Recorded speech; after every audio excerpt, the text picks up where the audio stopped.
Okay, 15, 16 out of 17. Beautiful, I'll take that. What's up, everybody? Move these microphones in. This one could probably be moved down. Yeah, there we go, like this. Like this. Here, wait, like this. Oh, that's better. Yeah, we've wrapped that too much. Oops, lost connection. There. For a second.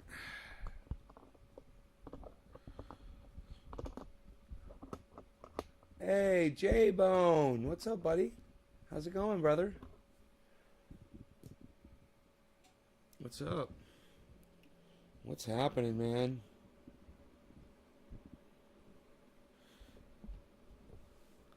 There we go. Got the mic set. Nick, good morning.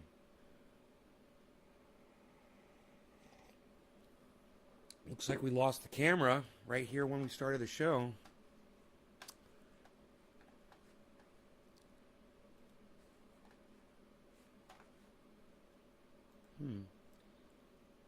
Hey, Richard Magnarelli. Hey. Applying triage oil as you went live. Right on. Getting disconnected from my network for some reason. The camera network. Let's see if it connects. Okay, there it goes. Full screen. 3 seconds. It's going to try to reconnect here. Let's see if it works.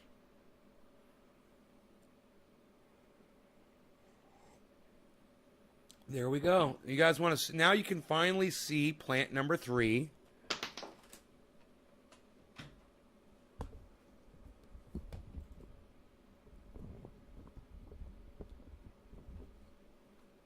I just got to get set up here. Give me a second. There we go.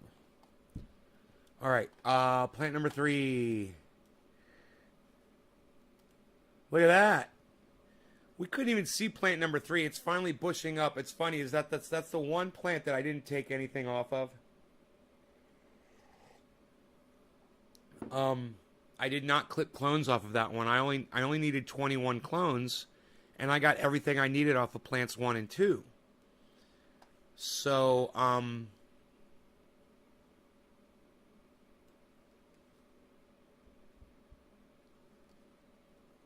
we can see it now in the camera. I think that's really cool that we are able to see plant number 3 back there now. It's good, huh? Thank you, Nick. Hey, Karen. Rob McNeil.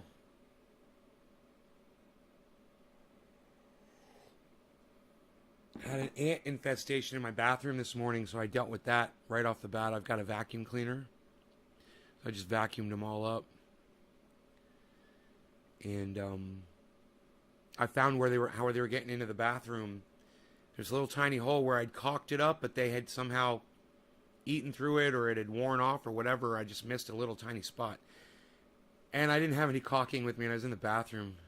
I just looked around, and I grabbed my toothpaste. And I took some toothpaste, I put it in the hole. No more ants coming through. Stops leaks fast. Toothpaste. I don't think they're going to get through that toothpaste. So either way, I could go back and recaulk it. But wow, man, look at the growth on those plants, huh? Plant number 2 has got some giant freaking broad ass leaves on it near the bottom. Huge. God bless America. It's fun to look at that. I love watching that grow, man. It's just such a joy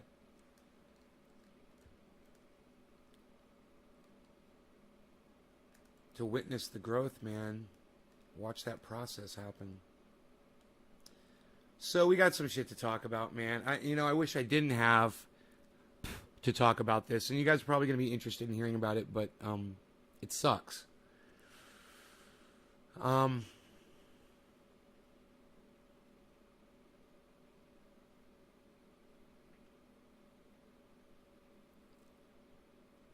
I don't even know where to begin, man.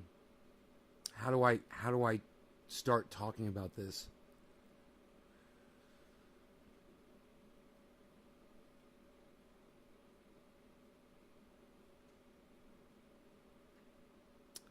I saw a, this is just going to be a quick thing. I saw a video this morning of John Bolton speaking about Donald Trump.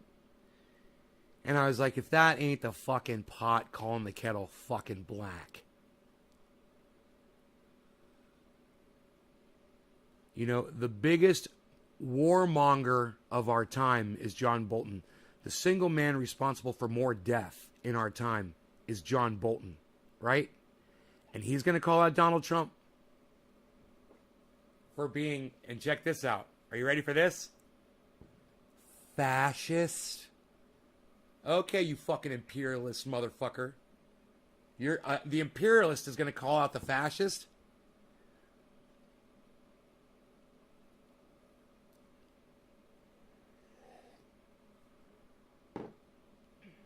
Yeah, John Bolton says, this really sucks to have to report on this, man. It really sucks. But John Bolton has admitted that, yes, Donald Trump was corrupt, and no, I didn't want to fucking speak out about it when I had a chance to at the hearings against him, because I was trapped. I was entrapped by the laws. I'm not going to bore you with the video. I'm just going to tell you it was obnoxious.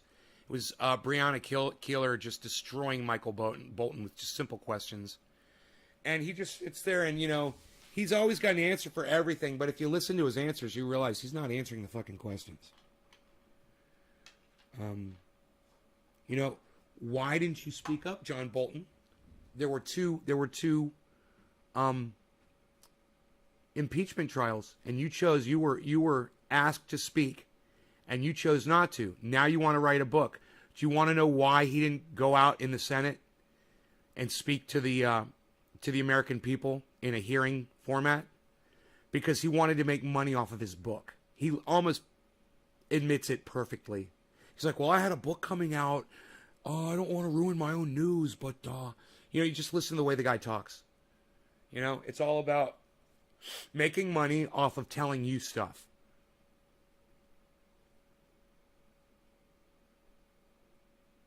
And, you know, stuff that he should have, by his own responsibility as a government official, was his legal duty to report to the American people what he fucking knew. Not withhold it for a year or two or more and then write it all down in a book and sell it to the American people. You got to pay for that now. And it's doesn't mean anything because it's just a fucking book. It's not testimony in a court of law.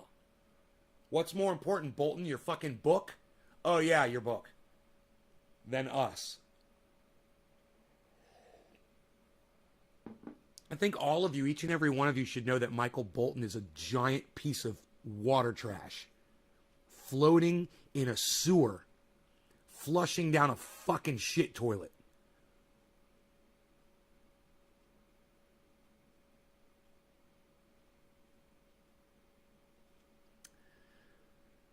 But, you guys don't care about that shit, so I'll stop talking about it.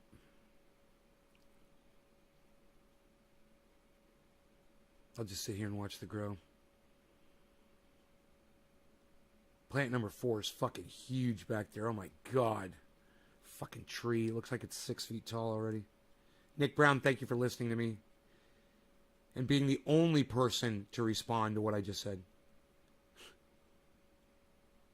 Hey, Tilly.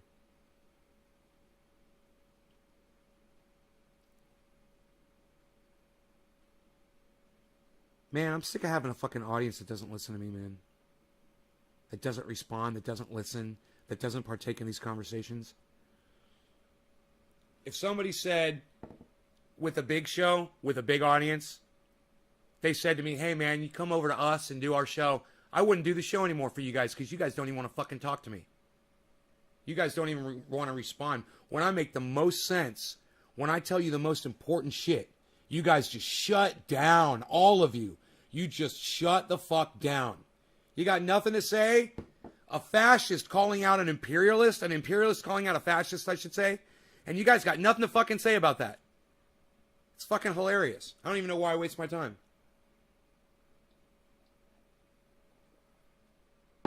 Hey, hippie chick, maybe you could share this and get me some people here that'll actually participate in my chat. I don't know. You could do that. You guys want to share and give me some people here that'll actually talk? That'd be great. You're getting buds ready to press? Right on. Sorry I caught you at a bad time, bro.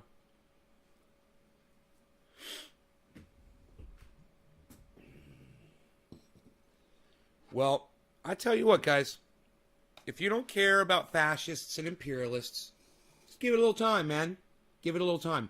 Because before we go fully off-grid and society collapses, those are the motherfuckers that y'all are going to have to be dealing with. All of you on-grid motherfuckers. Yeah. All of you motherfuckers that get your electricity from Uncle Sam.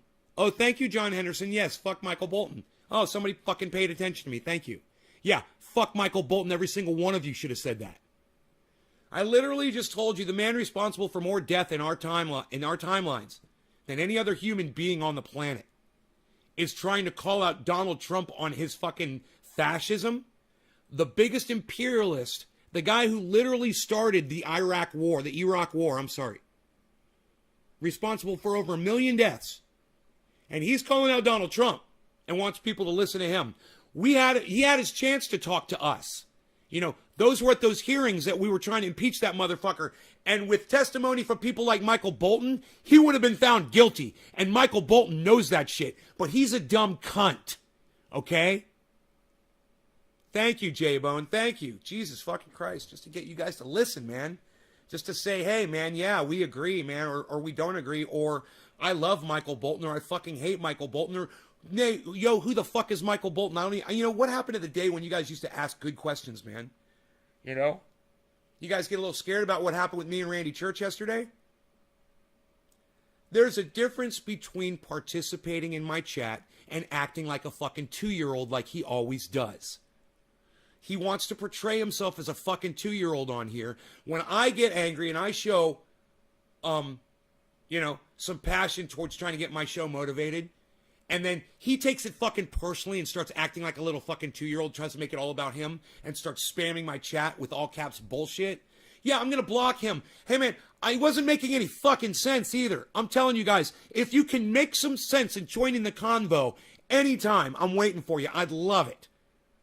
Since I'm not blocked, I can respond. I do not know who is worse between the two, lol.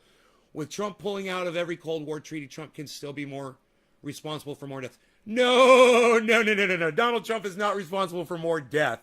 He's got about 600,000 Americans. John Bolton's got 1 million. He's got him beat by about, 400,000 people or so, bro. I blame Donald Trump for almost every COVID death in the United States of America. I blame Michael Bolton for every death that happened in the Iraq War. Who's responsible for more death? Michael Bolton. Are they both responsible for lots, hundreds of thousands of deaths? Yeah. Is it kind of hard to compare that or to weigh them against each other? Yeah, I think so. I think it is, especially when you say that Donald Trump was responsible for his own countrymen and women dying. You know, Michael Bolton was going after other countries, and in our American flag-waving minds, that's okay. As long as we're dropping bombs on other people with different colored skin and speak different languages than us, we don't give a fuck. I had to block our church months ago. He's a Jesus freak. I don't mind if you guys believe in gods or Jesus or any of that. I don't mind. I accept you guys for whatever your beliefs are. But if you're going to come in here and disrespect me like he did yesterday, I was telling you guys, I was begging you to just participate. All you had to do was guess one fucking thing. You know, guess one fucking invention that mankind invented, right?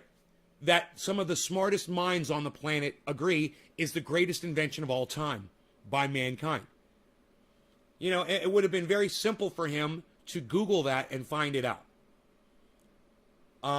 But to sit there and spam like he did and fucking spam a word, space, spam word, enter, spam word, enter, all caps, spam, enter, all caps, enter, and scroll my chat. That way I can't read what other people are saying. He's making it all about him. He's acting like a little fucking child. He could have just copied and pasted the Google post like most people do instead of typing it out one word at a fucking time. And if you don't know how to copy and paste, man, go take a goddamn course. Take a goddamn Google class, man. You know, I fucking can't help some of you guys. I'm ignorant as to what role Michael Bolton plays. Okay, Trendy Nick, that's a good question. And anytime, I believe he was Secretary of I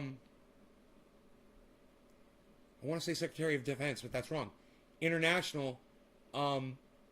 Michael Bolton was definitely senior advisor to the president, but foreign affairs, I can't remember his name, but we're going to find out right now, just for you, bro, because I want to. If you want to know, I want to know.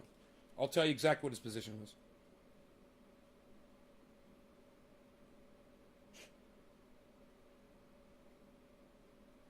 Phone's doing that stupid shit again where it won't start. There it goes. Stupid douchebags. Okay, Google. What was Michael Bolton's position under Donald Trump administration?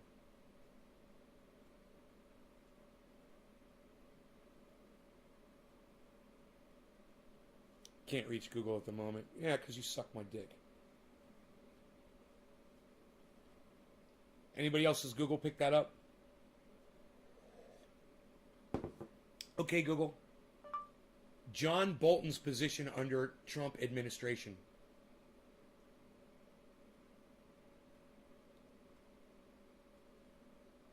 Can't reach Google at the moment. Never used to do this before. Never used to do that before. Isn't that funny? Some fucking engineer dicked over the goddamn phones, man. Some douchebag. Nice, huh? Fucking nice.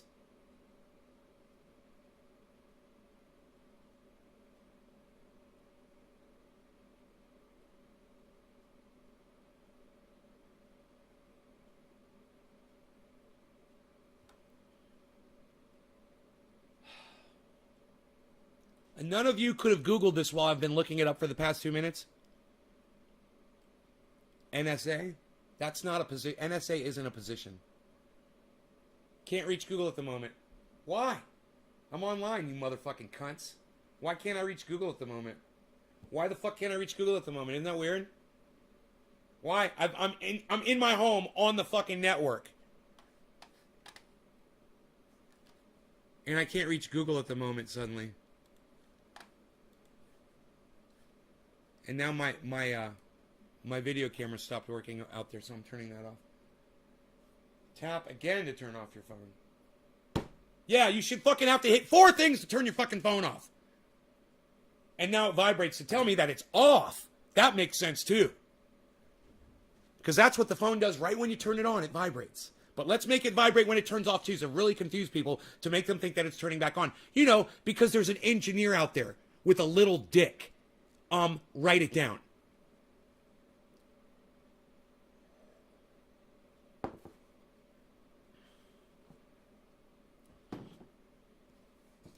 Doom, nobody's asking you what mankind's greatest invention was. Trust me. I'm not fucking asking you. I was asking people what they found the smartest people in the world, not Doom Chaser 1, thought one of the greatest inventions of mankind was. It was a simple answer, and Kristen got it on her first guess. You, however, weren't here to hear the fucking conversation. So, don't even bother, bro. We already know what the answer is, and we're not asking you for your fucking opinion. Trust me.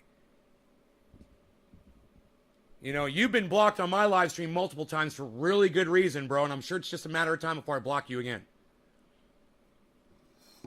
I must be spelling the name wrong. Google says Michael Bolton is a singer.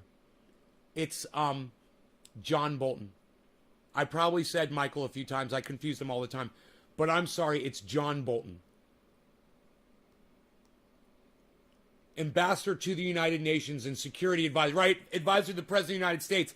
And he was ambassador to the United Nations. So his job was to assess what was going on foreign relations-wise, report back to the president, and suggest to Donald Trump and his weak-ass mind that will listen to anything that people tell him, whatever day of the week it is, whoever's talking to him in front of him, he nods his head and agrees that we need to go kill folks in other countries. And you know, we did.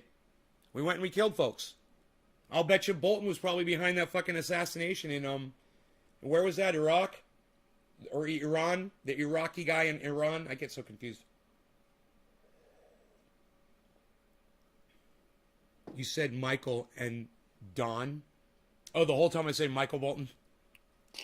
Michael. I need this. Michael Bolton? Like the singer? Mike. Really? I would think with Michael Bolton is probably one of the greatest performers I've ever listened to. I mean, Michael Bolton's rendition of When a Man Loves a Woman is just, it's heart-wrenching. You know, it's life-changing. So, Michael? Yeah, Michael. Mike's changed the name to fucking Michael. That's one of the greatest scenes of all fucking time. How you respond, how you act when you are confronted by authority, by the person that's putting food on your table. And you will just cave every fucking time, you know? It's such a great scene. And when she stands up to her boss in the restaurant and she's throwing her pins and her apron at her boss. Oh my God, it's like the opposite. Those are the two best examples of two kinds of people. The one person that will sit there and take it, and the other kind that'll stand up and just spit in their boss's face and walk out and say, I quit. Oh, I love that whole contrast there. I'm showing my age by saying Michael Bolton, honey. Karen says, hiya. Oh, hiya. I must be spelling the name wrong. Ambassador to the United Nations and Security Advisor. Yeah, like I said, one of the top advisors to our president at the time, Donald Trump. It's a scary thing when you have a madman, when you have a crazy madman, you know, the architect of a giant fucking war that resulted in more than 1 million people dying, that is now, you know, the person that the president accepts to give him more advice about foreign affairs. And God, it makes my brain hurt, man. It just makes my whole body sad. My whole body is sad, like an OG Kush plant after the sun goes down. I'm like this. You know, I'm not happy. I'm so sad, and that's why it was so hard for me to start talking about this morning, because it is so upsetting. It is so upsetting. It's got nothing to do with Republican versus Democrat. It's got everything to do with imperialism, with fascism, with the amount of lying that we are willing to accept. And we accepted it from our parents when we were little babies. We let our parents lie to us. We found out that Santa Claus was fake, and we never went back to our parents and said, you lied. No, it was okay. We forgave your parents for one of the biggest lies you were ever told as a child, is that there's a big, fat, jolly man that loves you, and he keeps a list about you, and he lives in the North Pole, and he jets around on this fucking sleigh with these reindeer, and there's one reindeer in the front with a red nose, and he's special, and he lights the way, and we sing songs about him, and we teach you about him, and you think, when you're a little baby, you think that Santa Claus is God. You think that Santa Claus is Jesus, man. You know, you don't realize. And then you grow up a little bit and you find out that your parents were lying, and hey, you know, so you find your friend down the street says, dude, there's no Santa Claus. My parents bring me the gifts. You know, you're 9, 10, 11, 12, 13 years old, and you're like, wow, it's not real. My parents told me it was, and okay. So, boom, you're set up. You're indoctrinated. It's okay. You were getting gifts the whole time. It's a good lie. You were getting lied to, but they're giving you gifts. They're fucking buying you off with presents while they're lying to you. They're giving you exactly what you want while they lie to your fucking face. And then they make you sing the songs, Rudolph the Red-Nosed Reindeer, you know, with Santa and all that shit. And they make you a fucking liar too. Santa means Satan. No, it's not a joke, man. It really is the Satan. Santa is the Satan that starts it all. It's the lie that everything else is predicated on, because once you believe in Santa, they get you early, and then they got you believing in God and Jesus. Then they got you believing everything the priest and the preacher is telling you at church, and the rabbi's telling you at synagogue, or what they're telling you in the mosque. They're lying to you, and you're accepting it because you're used to, now you've been raised to accept lies, and you're going to accept them. You know, your high school is going to lie to you, your middle school is going to lie to you, and then you got your government lying to you.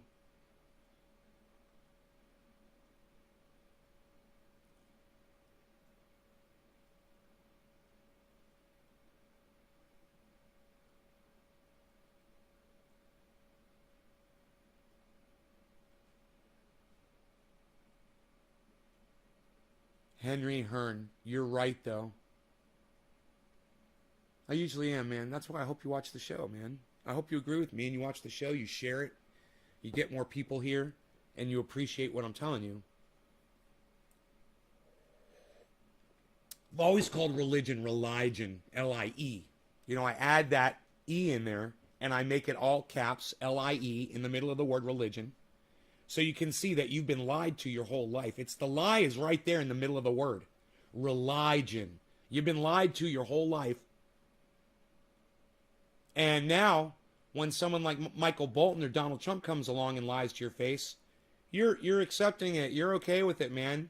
You know, we're killing people. We're dropping bombs on people in Syria and in other countries, but it's okay because we're fighting for democracy over there. You know, they're really mean to their women. You know, they're really mean to people that cheat on, and yeah, it's true. That's fucked up. I agree. It's fucked up. There's some fucked up laws. They'll chop your arm off for if you steal something. Maybe you were fucking hungry and you've got children and you were trying to feed them, but they cut your arm off. Nice, huh? They cut your head off if you're blasphemous, if you're gay. They stone you to death.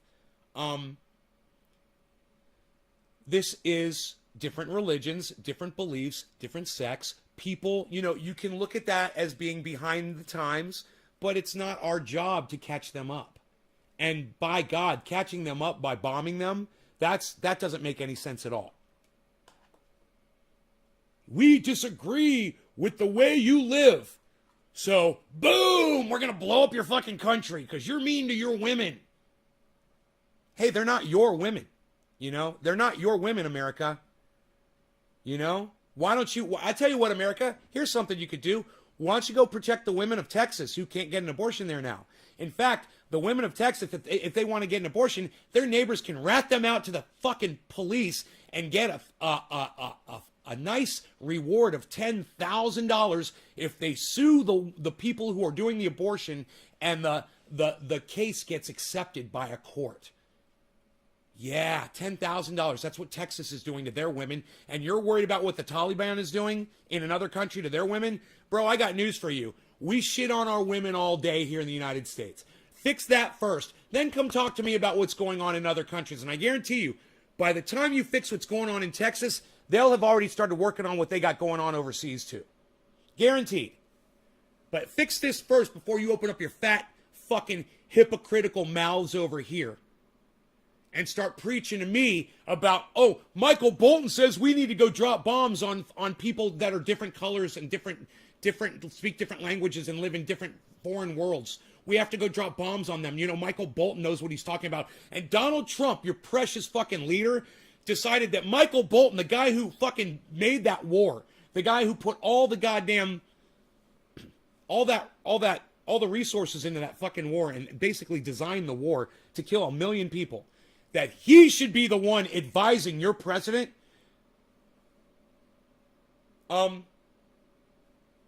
You know, you might want to say that Donald Trump and Michael Bolton are the problem. I look at America as the problem, and those are the symptom. Those guys are the symptoms of the problem. We're the fucking disease. It's us. We are idiots, man. And, you know, while I might look at our small group here in this chat and say, yeah, we're pretty intelligent, we know what's going on, we're outnumbered severely, and there's nothing we can fucking do about it. You know, with 16 people watching this show, nobody's ever going to hear this message, and nobody's ever going to care. There's never going to be change. So this is what you can do. Start listening to me about living off grid. Stop worrying about what the government is doing because you have no control over it, and you guys don't want more people to hear this message anyway. So you might as well start looking to live off grid, man. I'm telling you, if you don't start today, when you need it, it's going to be way too late, and then you're just going to starve to death.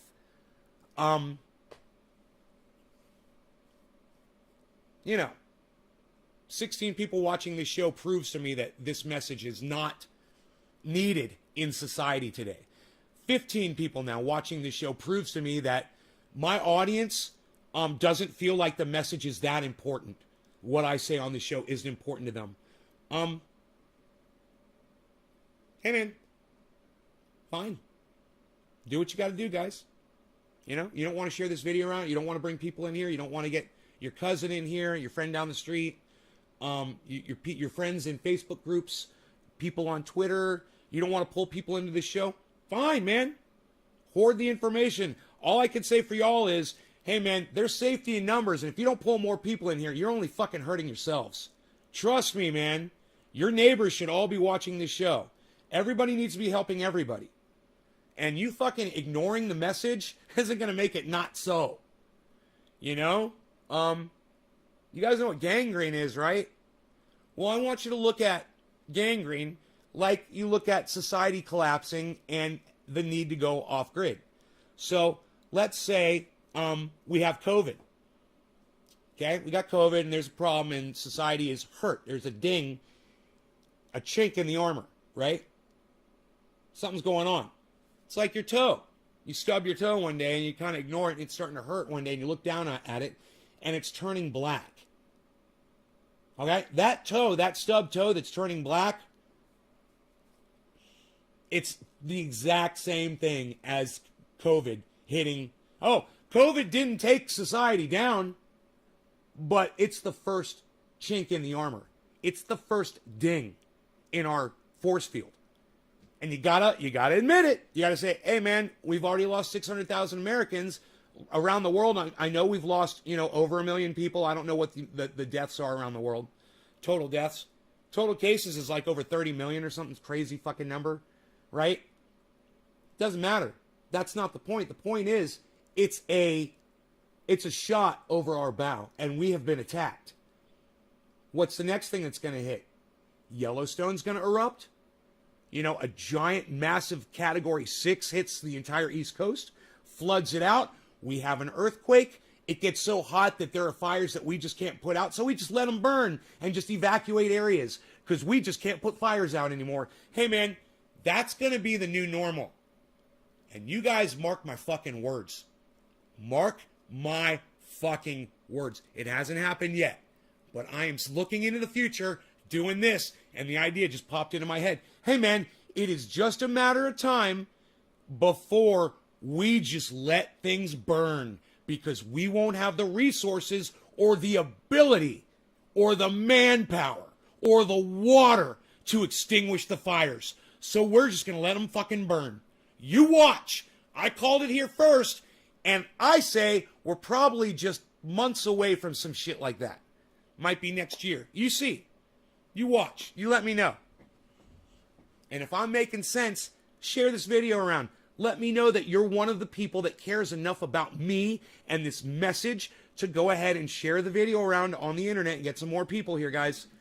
I get more passionate when there's more people. When there's just a few amount of people here, I don't even want to waste my time, man. No one's going to hear it. And I feel like, why am I fucking throwing my throat out? I love to sing. I love to be able to talk and shit like that. And I strain my voice doing the show every morning. And if nobody's here to watch it or listen, it's just, it's killing my will to live.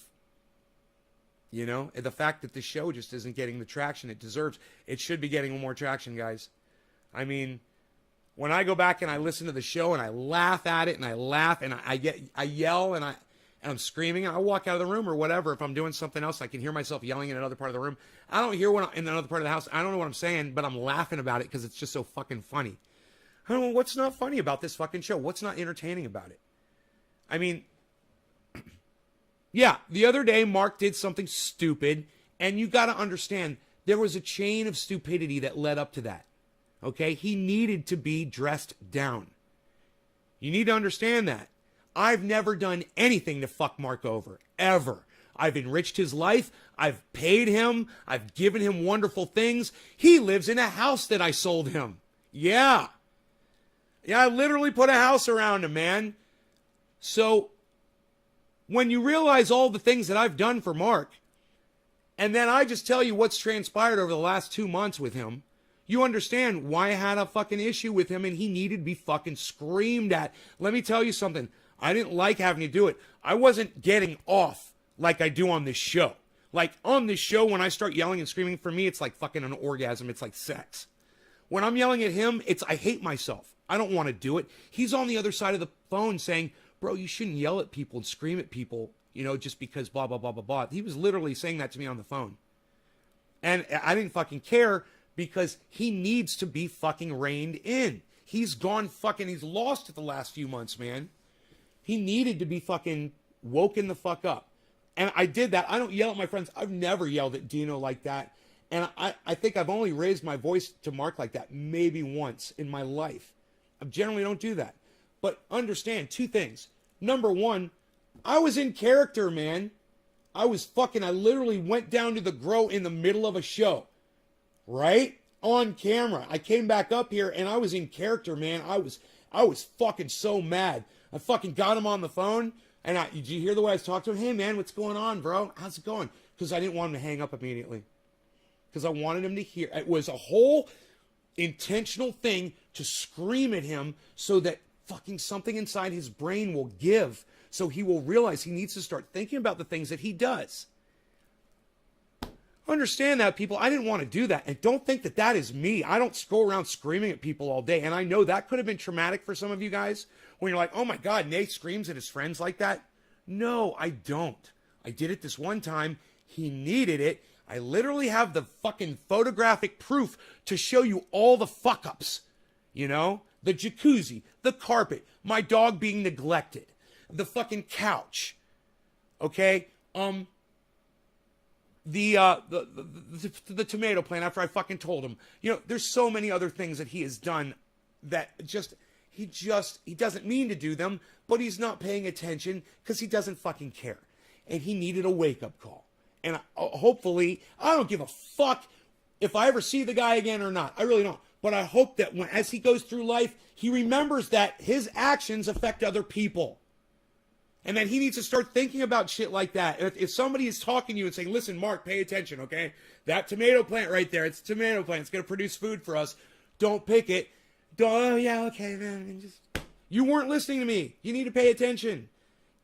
And, you know, this can be life or death sometimes for some people if they don't listen to you, and especially when you're telling them, pay attention to me. This is very important. This is life or death, bro. Pay attention to me. You guys, for y'all, it's life or death. That was a fucking tomato plant. This is you refusing to listen to me and start working towards planting a garden, feeding yourselves, establishing a water source, and moving off grid. You guys think the word's off grid? You think that's dirty word? You think that's cursing at you or something? I'm telling you right now, guys, the day's going to come, and you're going to blame me. You're going to say, he didn't yell at us enough. He didn't scream at us enough. He didn't make it clear how important this was. You are all going to die, and it's going to suck. You're not going to die on your own terms, okay? That's the worst. You're all going to die, and I'll still be alive living off grid. Does that get your attention? I just lost 4 fucking viewers. I don't need pussies here, guys. I don't need fucking pussies, and I don't give a fuck about you if you're a pussy. I don't even want to talk to you. I don't even want to know who the fuck you are. You know, if you can't deal with this, fuck off. Tough love, man. You guys need it. And my numbers prove it. You guys do not support me the way you should. You don't go on Twitter and retweet me the way you should. And when you do, you just click one button or you do this or you do that. You don't go crazy and retweet me at a whole bunch of fucking huge people on Twitter. Some of you do. And when you do, you should tweet that at all 5 of my accounts so I can see you fucking doing it. I would have told Mark to fuck off after the dog incident for good. Right, Billy? Let me tell you something, Billy. Out here, man, it's good to have friends. It's nice to have help. I don't keep him around to use him. You know, we help each other. It's always been a relationship like that. But, man, the amount of fuck-ups on his side. Do you guys realize I've given him gasoline before? He claims he's going to pay me back for it. He never does. You know, he did one time. I gave him a whole 5-gallon can of gas, and he went and he filled it up and brought it back. I've given him gasoline before. just so he can drive. I mean, he doesn't take care of himself sometimes. I've fed him, you know, when he wasn't feeding himself. I've given him groceries, you know. I've been a friend, and I still am a friend to him. You know, only a true friend would let you know that you're fucking up to your face. And, you know, if he's just doing dumb shit like that around the garden, I mean, there's no telling what could happen if he's just not paying attention to what he's doing and he's not listening to other people. He thinks that, he very often thinks that his shit don't stink, in that he completely plays this denial game. He's in denial of everything. If you ever accuse him of anything, his first response is, it wasn't me, or I didn't do it. Always. He'll look you right in the eye and lie right to you. And then you'll show him, and you'll be like, here you go, Mark. Here's a video of you doing it, Mark. You know? And then he'll be like, oh, and then he'll admit it. But that first initial response, that lie,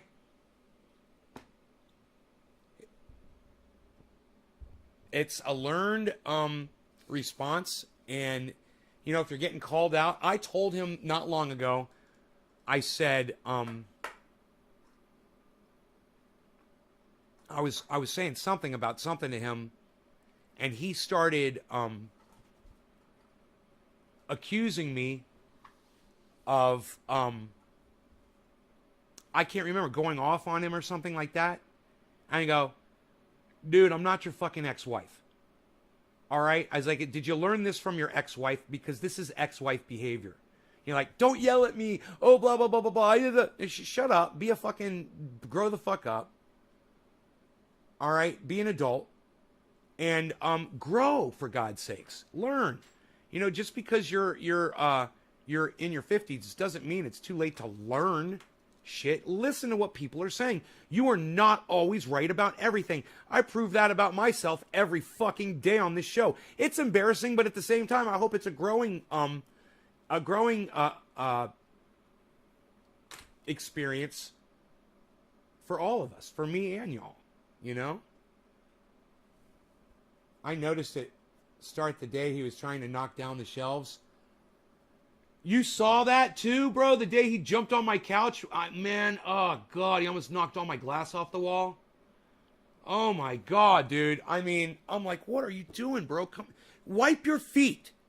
And there's a good one. Do you know one day I had to vacuum this whole fucking house and shampoo the carpets in places. He came in with fucking tractor mud on his shoes, and he fucking dragged it all through the whole house, man. I was so fucking mad. But you know what? Sasha did that to me one day, too. He's not the only one to do it. So just, you know, he's not guilty. He's not the only person guilty of fucking messing up my carpets. But, man, I'm not here to sit here and bitch about Mark. I'm just trying to say that when I blew up at him the other day on this show, I just want you guys to know that's not me. Most of the time, man, I'm not like that. And you guys should realize that. And you guys should love me and love the message. And you guys should, you know, realize who the fuck I really am behind this fucking obnoxious character that I play on here. Man, if I didn't play this obnoxious character on here, I couldn't do this fucking show, man. Listen, I'm not like this in real life, man.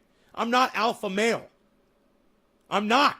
And Trendy Nay is fucking alpha male. Will fuck you up. I don't give a fuck about anything when I'm in this character. Man, the other dude, not that guy, man. You guys need to realize it, and you need to love the other dude. You need to realize the other dude is playing a fucking character that you can love or hate. I don't give a fuck what you think about Trendy Nay. The point is, you need to get the message out there, man. You need to get the message out there, man. Because the message is going to stop. What's going to happen if YouTube pulls all my fucking videos and my channels down? And none of it's on the internet anymore. And I can't even talk to you guys anymore. What's going to happen then? Keep supporting Republicans and Democrats, guys. I'll be silenced in no time, I'm sure. And while it seems like things are laxing up as far as restrictions on the channel, it's just a matter of time before some idiot says something stupid on the internet and they go fucking total Nazi on us again. Just a matter of time. Mark my words. You think Adpocalypse was bad? That was so fucking... That was so nothing. Adpocalypse was nothing. Try Algorithm Apocalypse, bitches. You dumb fucking cunts. Try Algorithm Apocalypse. I've been fucking living with that shit for fucking 10 years. These motherfuckers don't know what muzzling really is. They have no idea with their million fucking subscribers and their fucking 20,000 live viewers every time they pull up a live. Oh, are you fucking kidding me? Oh, you got it so hard. It's too bad you don't have the right message. Too bad all your messages, oh, politics, blue, red, blue, politics, blue, red, blue. Yeah, what about the fucking off-grid living you need to learn so you can fucking get away from all that bullshit? No. Go listen to fucking Kyle Kalinske. Go listen to fucking the Young Turks. You know, go debate politics, guys. Go get on Twitter and debate fucking politics with the blue and the red people. Are you fucking kidding me? I was so glad when I made that second channel, Crypto Cult 420. You know why? Because I wasn't following anybody political anymore on it, and I didn't.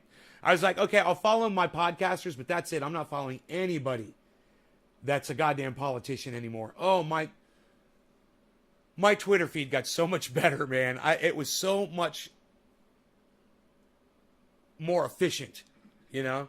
When I realized I didn't need to put comments that nobody was going to see anyway on political posts that don't have any bearing on our lives. You know how it's bearing on your life? A fucking tomato plant getting ripped out of your garden that won't produce you any food. That's got a fucking bearing on your life. Focus on shit like that.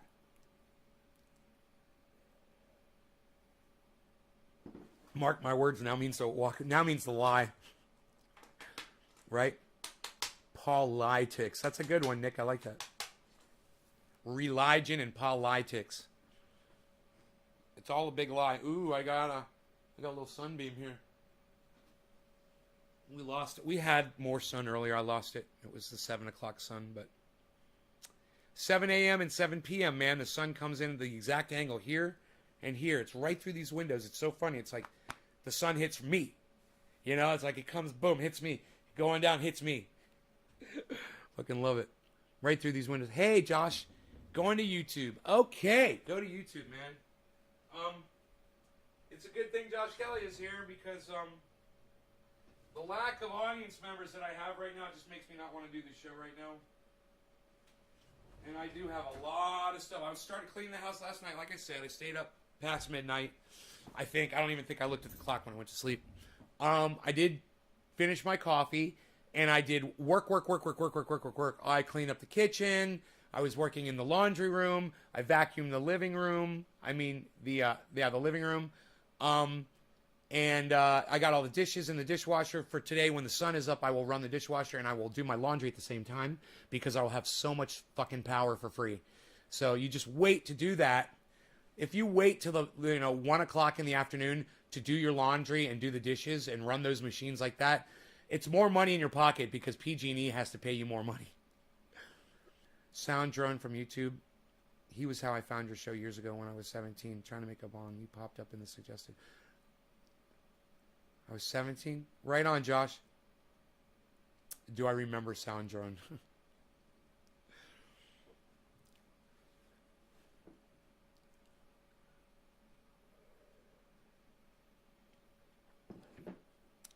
Do you think my memory's that bad, brother? You think I forget people in my life?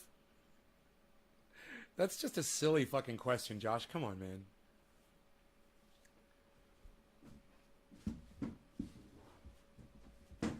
You know, Sound Drone and I shared a hotel room together at one of the Cannabis Cups.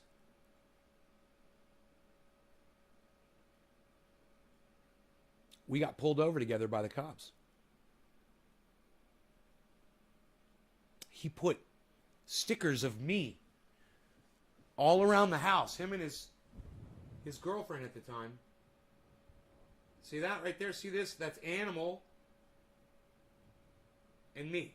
See that? That's Animal from the Muppets and me right there. He put this sticker all around my house, dude. I still got them everywhere. Sound Drone. And you're asking me if I remember Sound Drone. We have a solstice stone in this neighborhood. Shines on sunlight on us.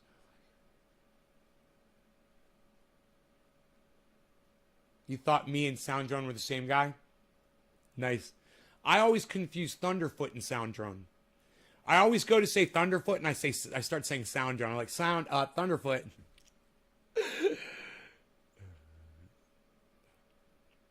Man, I want to have a fucking interview with Thunderfoot. I just don't know how to get in touch with him, man. He told me he would do it too. Thunderfoot said he'd come on my show and let me interview him. He literally said it to me on a live podcast, and I don't have his fucking email, man. I didn't know how to fucking contact him.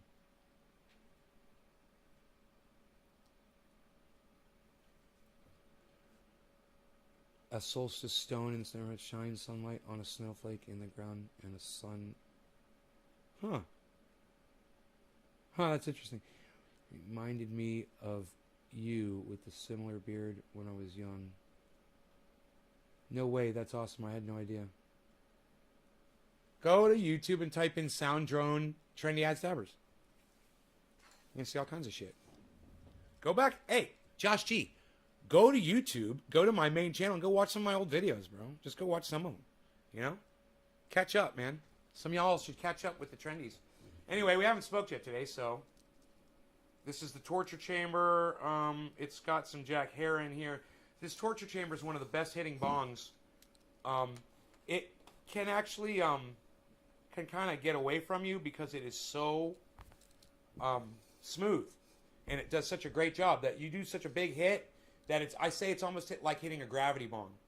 And this right here is the torture chamber. This is the part that tortures you, man. You'll see why. Cheers.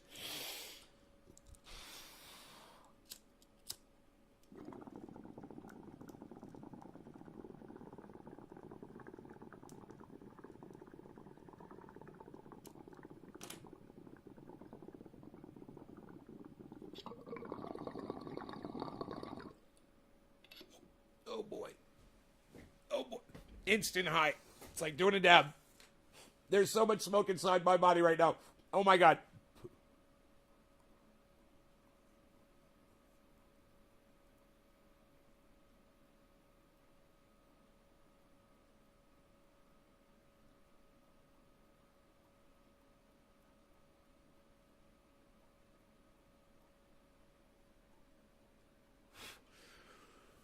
Holy shit. Oh my God. Woo! Woo! Holy shit. God damn. Yeah, you do not need to cough to get off. That is a fallacy. Try it. Oh my God. Oh my God. That was the rip of rips. That was, I'm going to call that one Jack. Jack, the Ripper, King Hercules, professor of death in the seven seas, controller of the rhyme, holder of the rock, eradicating suckers all around the block, rock the bills.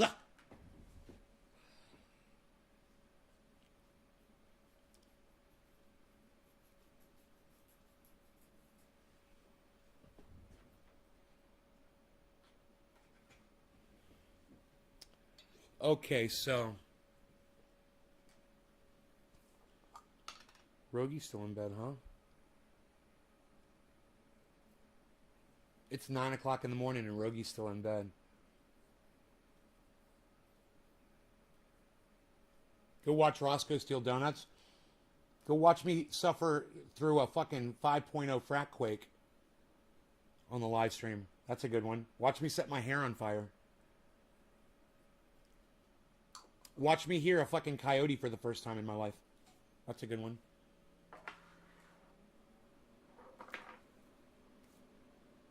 Yeah, Karsten is either in prison or is dead. I'm pretty sure he died.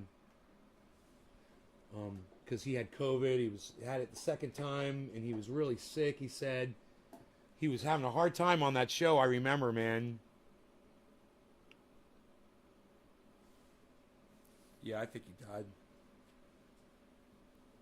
How are you going to lock someone up in prison like him, you know?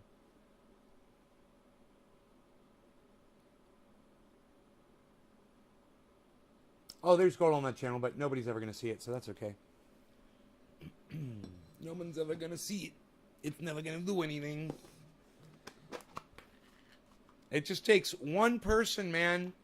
One person with a following, one person who has access to promote me, man. It's just going to take that one time, man, and it'll take off. But that person has not stepped forward and does not want to represent me or speak up for me or help me. That really hurts my feelings when I say that. You know, it really does. I try to go out of my way for so many other people. I just need one little tiny favor. Really, that's it. You know, a shout out.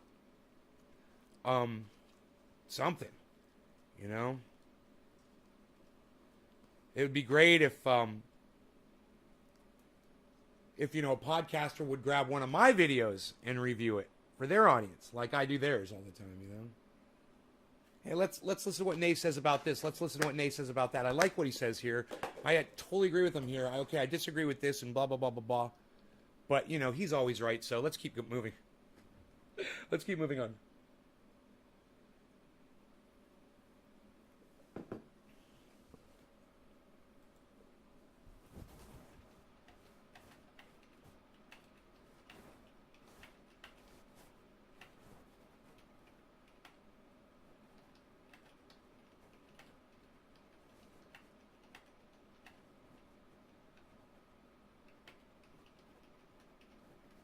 Ron Placone says, I just want to live in a country where imperialist left isn't a thing. Is that too much to ask? Yes, it is. Now get back to your blind flag waving support of our bomb dropping.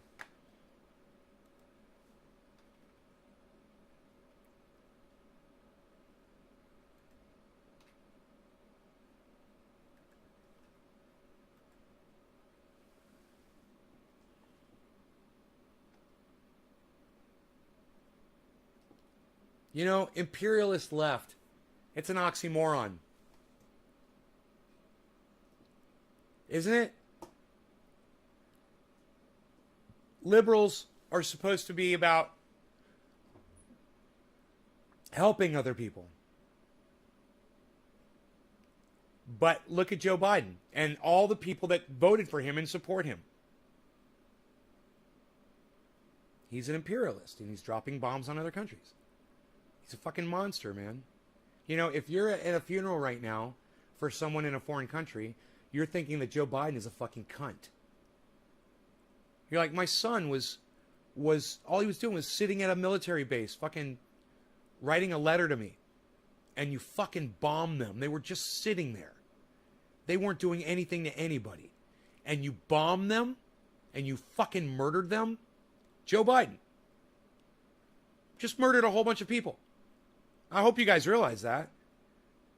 And he was proud of it. He had this smug look on his face. I want to rip his dick off and shove it down his fucking throat. I want to make him eat his own dick. While he's alive.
Grow tip videos, right on.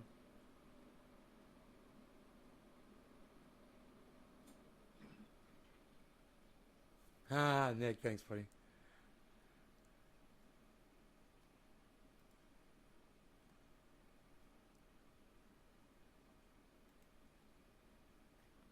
Oh, you sent it to Jackson Hinkle? You sent it to Graham Elwood?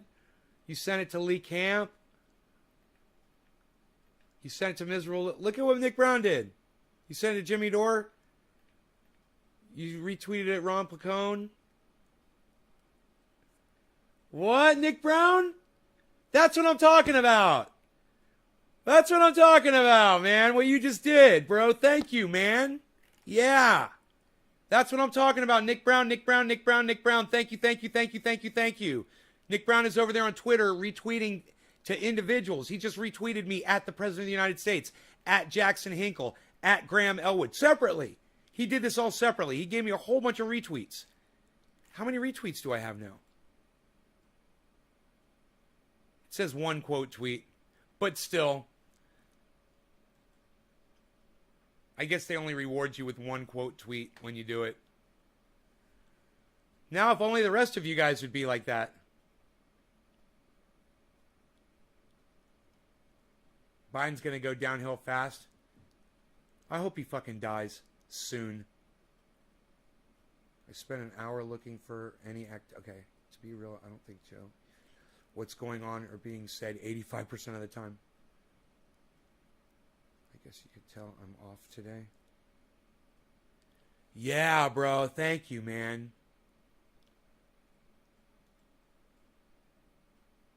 You guys remember somebody came in the other day and they're like, oh, yeah, man, I'll archive for you. I'll do all that for you. Fuck yeah, blah, blah, blah, blah, blah. I don't remember who it was, but somebody said that. I was like, cool, just message me at Nate's Garden on Twitter.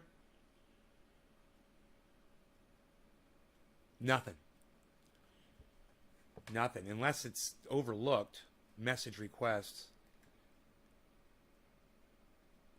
Nope. Not there. Nothing. Nothing.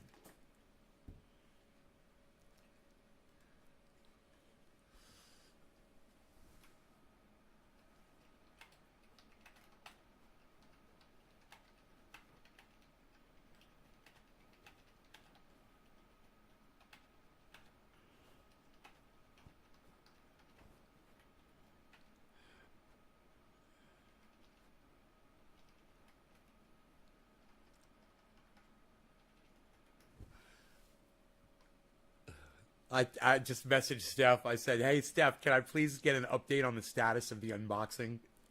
Ugh.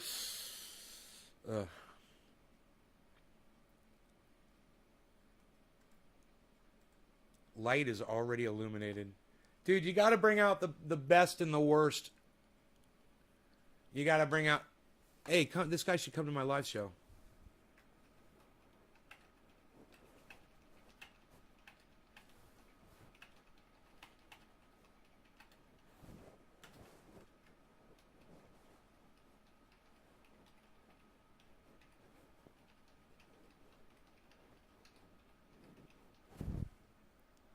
YouTube.com/C/Trendy-as-Devers/live.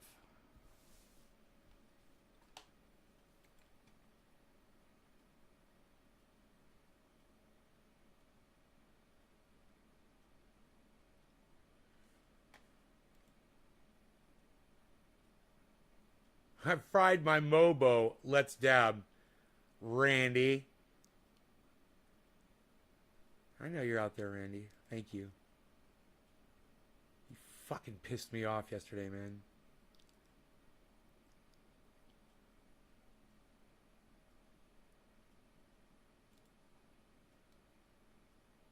Look at all these fucking retweets and shit.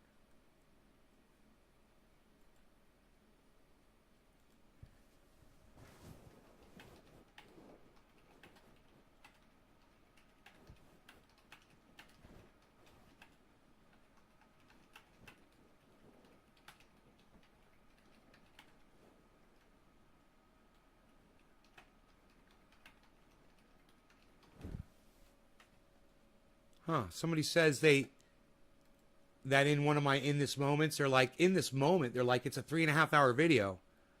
I'm like, did it not start at the exact moment that it was supposed to?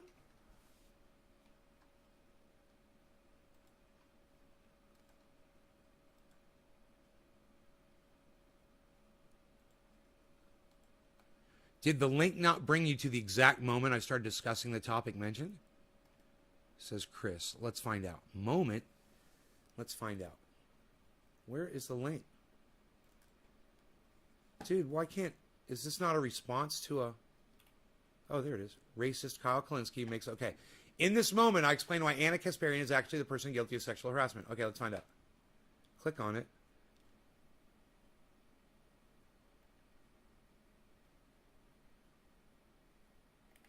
In this moment, I explain why Anna Kasparian is actually the person... It starts at 1:39:04. Will you guys please check those in this moments and make sure they start at the right time? Ever again. You just told someone in my audience to get sugar soda. And I'm just here to tell you to go fuck yourself, okay? Radical leftist agenda. Don't ever try that shit again. Don't ever give one of my friends fucking your stupid fucking advice. Hey, David Campione, personal friend of mine. How the fuck is this show not funny? I'm already laughing. Oh my God. You know what? Don't share it. You know what? The shit's fucking hilarious. And I don't even fucking care if you guys share it or tell anybody to promote it ever again. You know why? Because I just listened to myself for like 10 seconds and I laughed my ass off because it's funny as shit. And let me tell you something. If people don't find this fucking as amusing as I do, they don't deserve my gold. You don't deserve my torpedoes of truth.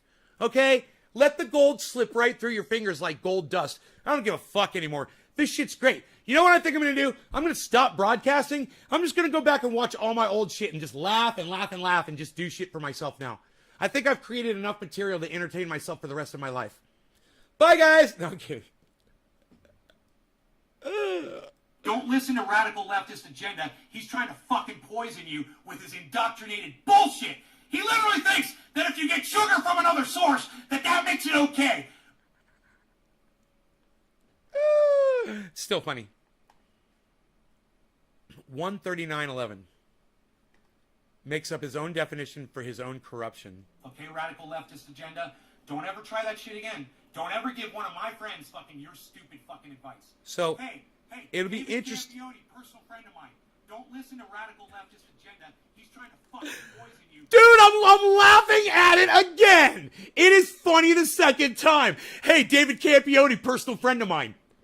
Oh my God. Are you fucking kidding me? Dude, this is some fucking great shit. Like I said, dude, I don't fucking care if people share it. I don't care if you guys want to watch it. I don't care if you don't want to watch it. I don't give a fuck. My shit's funny and I know it is. So I don't give a fuck, man. I know funny. I know funny. Here, watch. Watch. Are you ready? David Chappelle.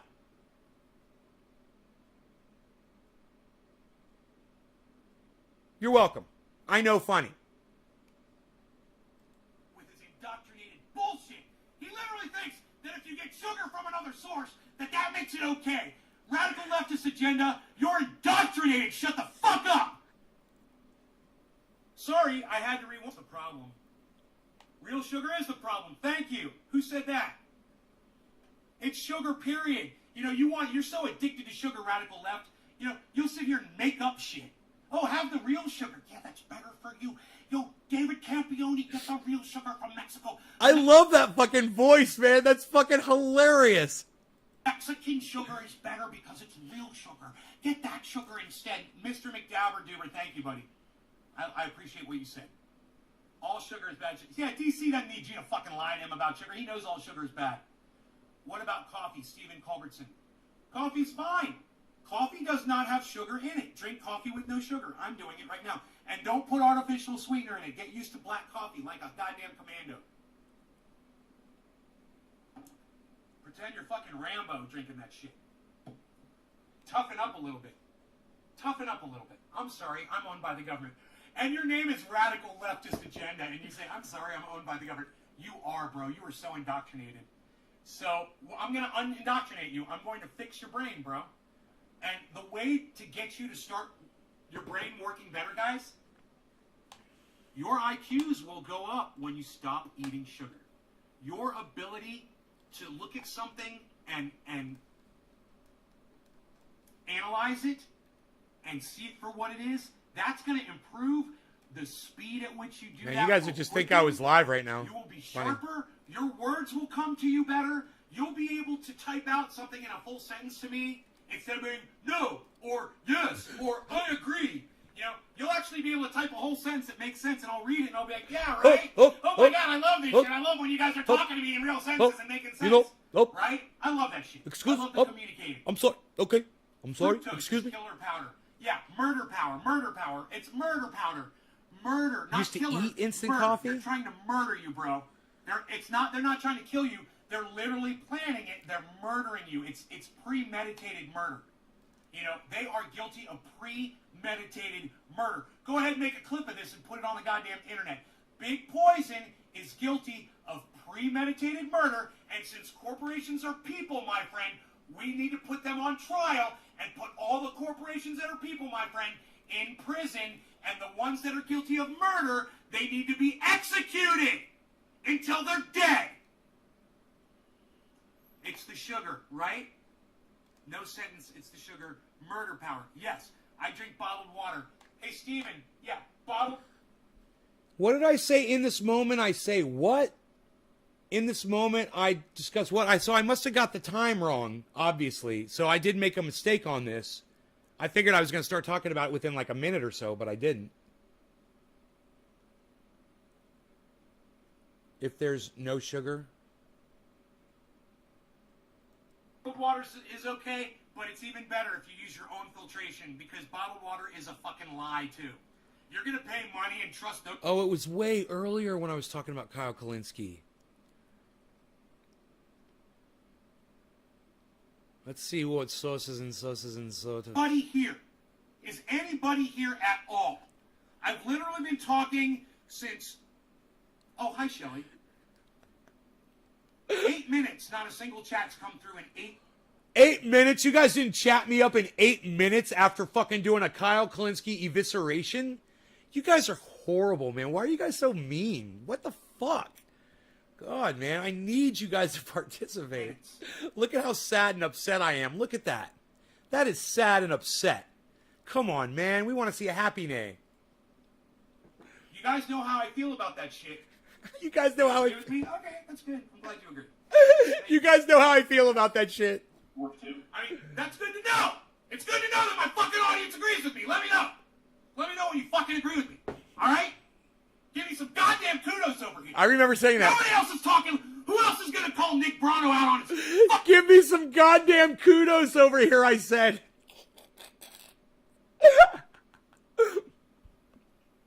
I said, give me some goddamn kudos over here. I literally said those words. These are great moments, man, in this video. This is fucking crazy. When was this? July 13th. Racist Kyle Kalinske makes up his own definition for his own corruption. 170 and more. Yeah, guys, I weigh 170 pounds. I'm still there, like 172. I'm bouncing. I got all the way up to 175. But that's when I'm wearing all my clothes, too. This morning I was 170 pounds. I feel really good, man. And you know, I'm losing weight every day, so less sugar, less fat. And I'm not saying I'm consuming less fat. The less sugar I eat, the less fat my body creates, and the more fat that it consumes off of my body eats the fat off of itself. It's like a cancer cell killing itself from a THC interaction. Starts off at the beginning of the video for you. Oh. It starts off. See, this is what I need to know. It started off at the beginning of the video for you? This is what I needed to know. Okay, hold on. Huh. Let me see what's going on there. That's not good. So are that in this moment things not working?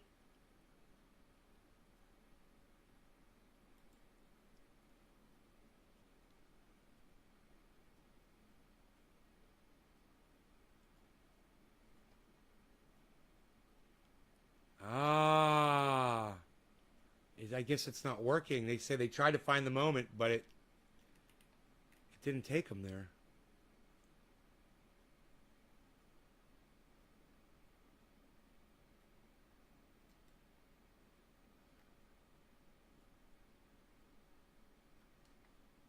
Huh. 43.54 now. So they're not working, and none of you guys... I feel about that shit. You agree with me? Okay, that's good. I'm glad you agree. Thank you. Huh. Work too. That's good to know. It's good to know that my fucking audience agrees with me. Let me know. Let me know when you fucking agree with me. All right? Give me some goddamn...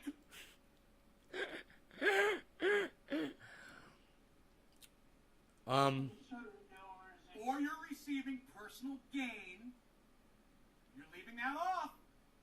And you're doing favors for that. Which is exactly what you're doing when you try to say that Anna Kasparian is somehow a victim of being slut-shamed by Jimmy Dore. Bullshit. She already was a slut, number one. Number two, she was sexually harassing Jimmy. And number three, all he did was point out the facts that she was sexually harassing him. There it is, 106. I found it for this guy. He wants to find this part. Let me go back, 104.22. And that's why Kyle Klinsky should look up the definition for the word corrupt. Okay. 104.20. All right, let's try that. Let's try that. 104.20.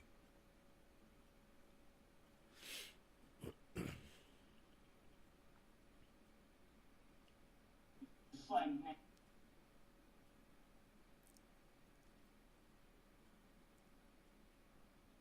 Nancy Pelosi. No, words have meaning. No, words have meaning. Yeah, 410 is fine. Okay. Okay, share. Start at. Copy. I got to thank someone for telling me this.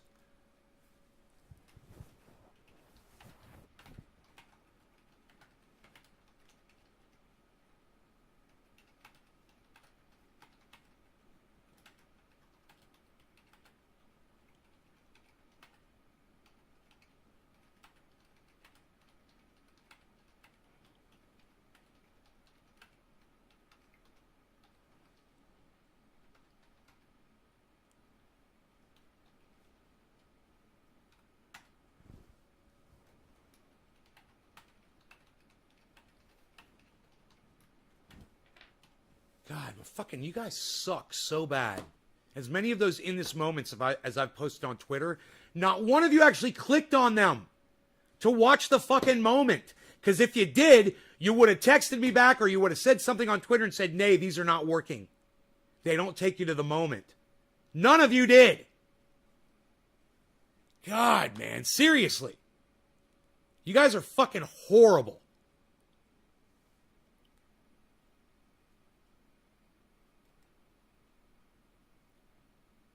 My fucking audience couldn't give a fuck about this message, man. You know, there's plenty of people out in the world that need this message. Maybe it's not you guys per se, but I will find an audience.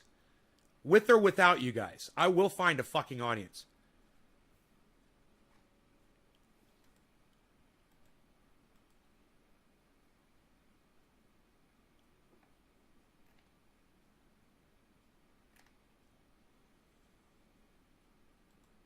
Let me see if this works this time. I can't believe I did this for fucking 3 or 4 days and none of you fucking thought to maybe even click on one of In This Moments. None of you? On my Twitter? Oh, that's right. You guys aren't on my Twitter. Oh, right. It works now. Okay, good. The link works. Words have meaning. Words have meaning. Words have meaning. Words have meaning. Words have meaning. And that's why Kyle Klinsky should look up the definition for the word. Why is there 3 thumbs downs and you put a thumbs up? Because people don't like to be called out on their bullshit or the way they don't fucking support me or the show. People hate it when I call them out on that, and I don't give a fuck. And I will continue to do so because I don't give a fuck. I don't give a fuck. And I will keep calling you out on this bullshit, this lack of support, this ignorance from you guys. I give you all this information. I go out of my way to do these In This Moment things so you can see the message right there. You can click on the video. Yeah, that link worked, right, Nick? Thanks for telling me, bro.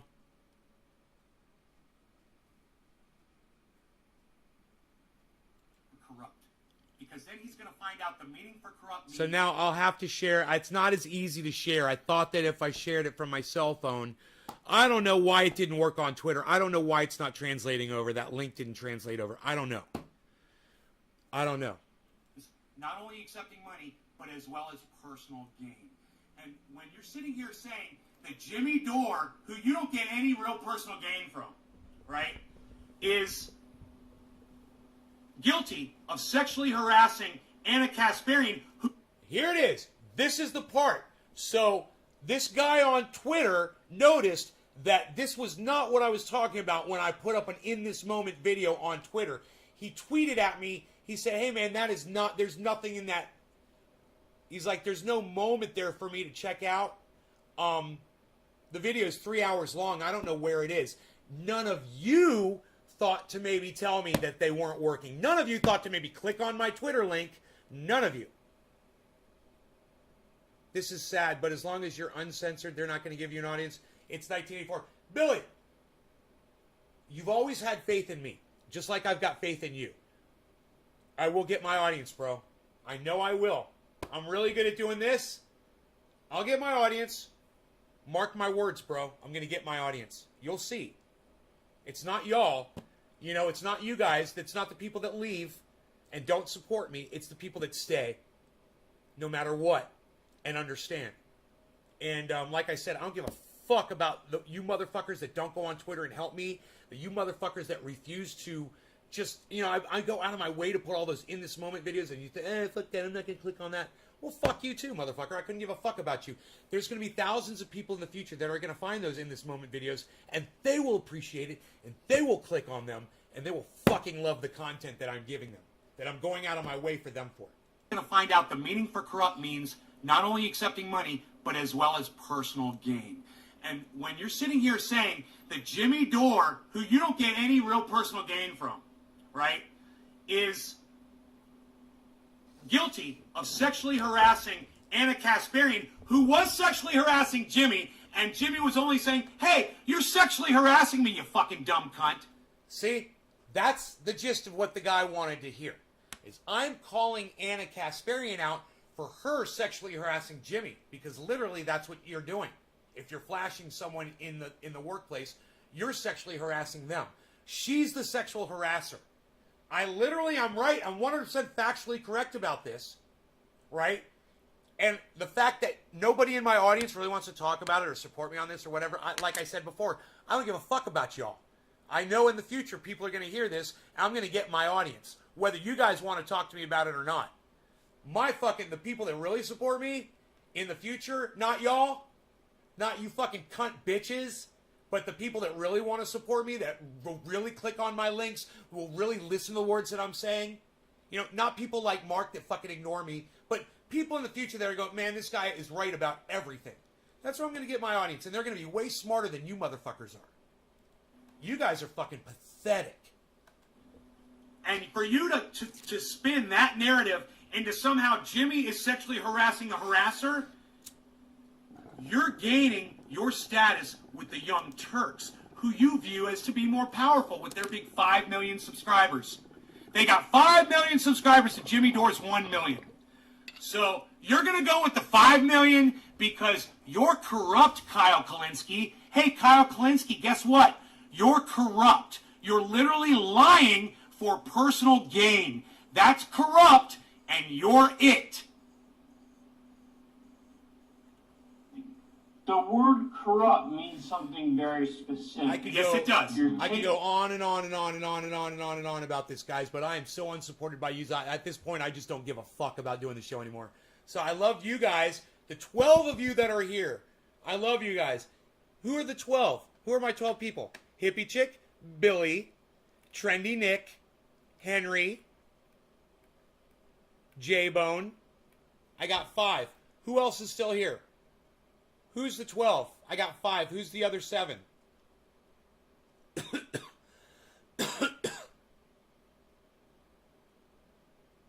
I'm leaving. You guys don't want to tell me? That's fine. Don't tell me that you're here. Fine. You don't want to say who you are? Fine. Blunt Wrap. All right, thank you, Blunt Wrap 33. Appreciate it.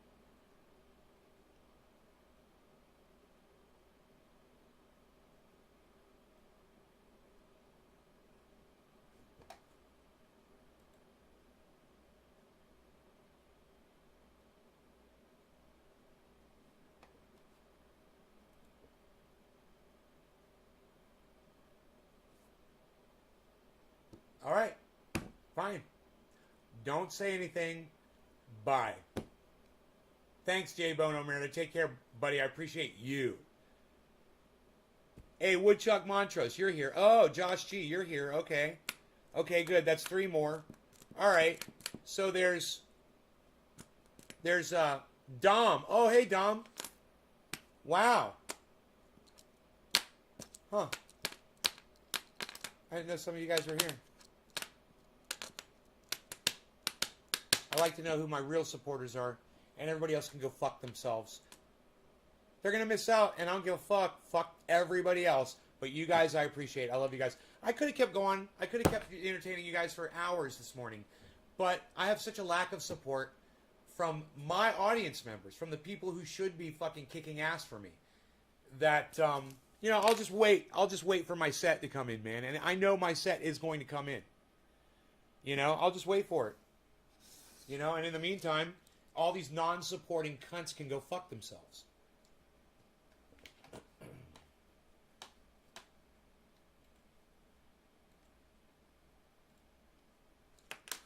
Oh, you just got here? Damn it, Lowell. I was a whole minute behind stupid buffering while driving.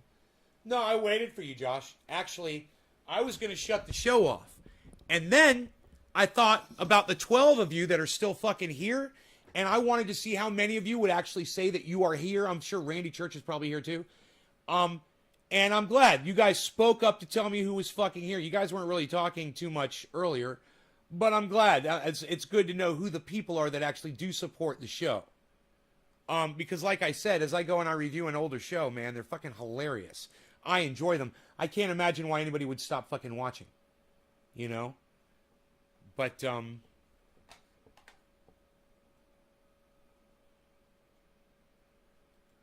you know, it's just a matter of time.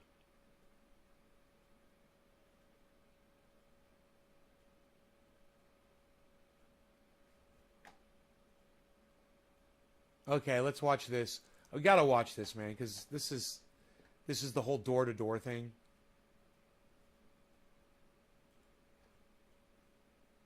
Madison Cawthorn is called a rising star in the Republican Party. He was at CPAC. He gave an interview, and this little portion sort of blew up. What kind of fucking parents? First off, what kind of parents name their child Madison? A boy too. So you already know that this guy had fucked up cunts for parents. Let's keep going. Obvious reasons. So what type of ammunition? What would be the number 1, number 2 talking? Oh, and he looks like a fucked up dumb cunt too. As I see the guy, his name is Madison. Really, your parents gave you the name of a fucking poodle or a girl. That's really interesting. Points, and you would encourage them to use at home to take back their cities. Biggest one is I would encourage people, don't look at the person, look at the policies. There's a lot of people who are, that might, Barack Obama, an incredible speaker, made you feel like you wanted to go grab a beer with the guy. It's fantastic. But then you look at his policies, like you're a communist. There you go. You're a globalist. You wanted to just have all power concentrated into the top 1% of the 1% of the 1% and take all rights away from everybody else. And so don't look at the person, look at the policies. Because right now what's at stake is the future for the next generation. And stop sending cookie cutter. Dude, what that guy just said didn't make any sense at all. So let's just go over that little bit, okay? It doesn't make sense, and you guys should notice that when someone is talking to you and they're not making any sense at all. Listen to this bullshit. Of the 1% of the 1% and take all rights away from everybody else. And so you're a globalist. You wanted to just have all power concentrated into the top 1% of the. You're a globalist. You wanted to just have all power concentrated into the top 1% of.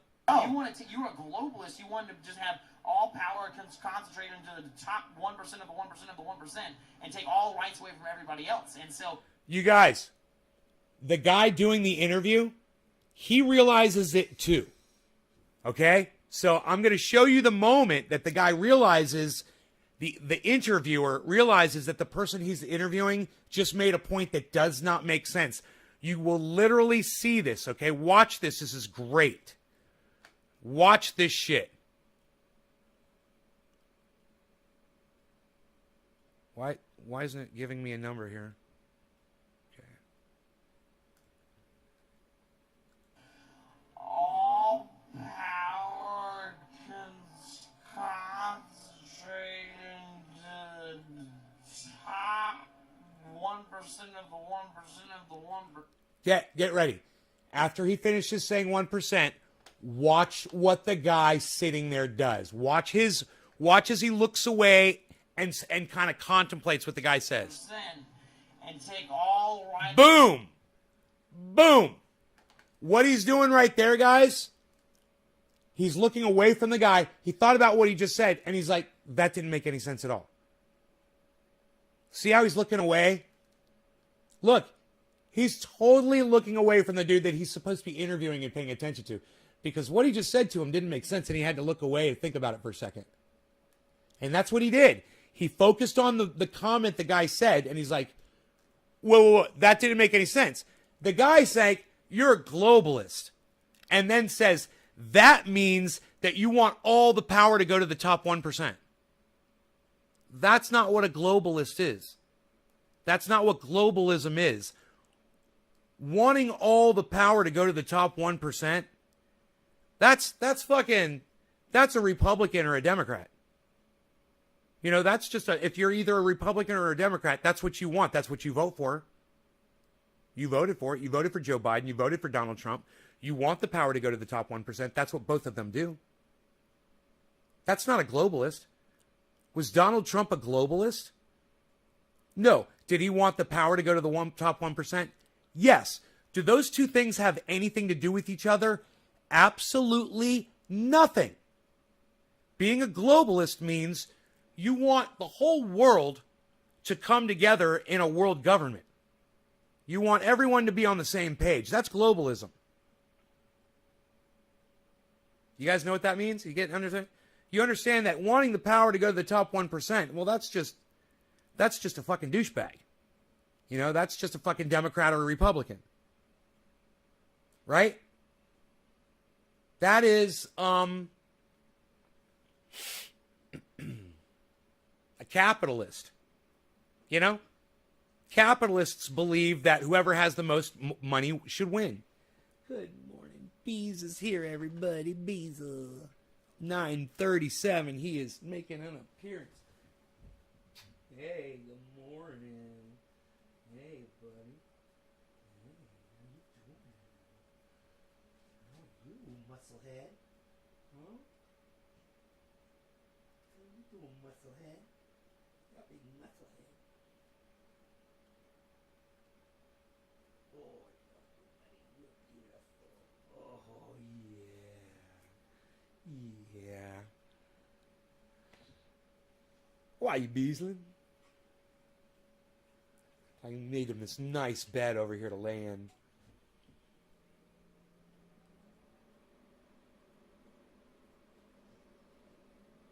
He's loving it. He is loving this bed. It is so soft. It is so soft and perfect, man. It's layer after layer after layer of softness.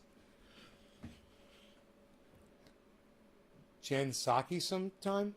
Not really. I think she's fine, bro. I don't have a problem with her. You know, she's going to circle back around.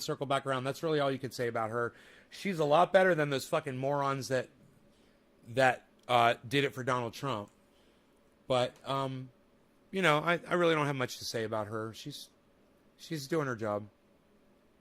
It's to lie. Her job is to lie for Joe Biden. She does it really well.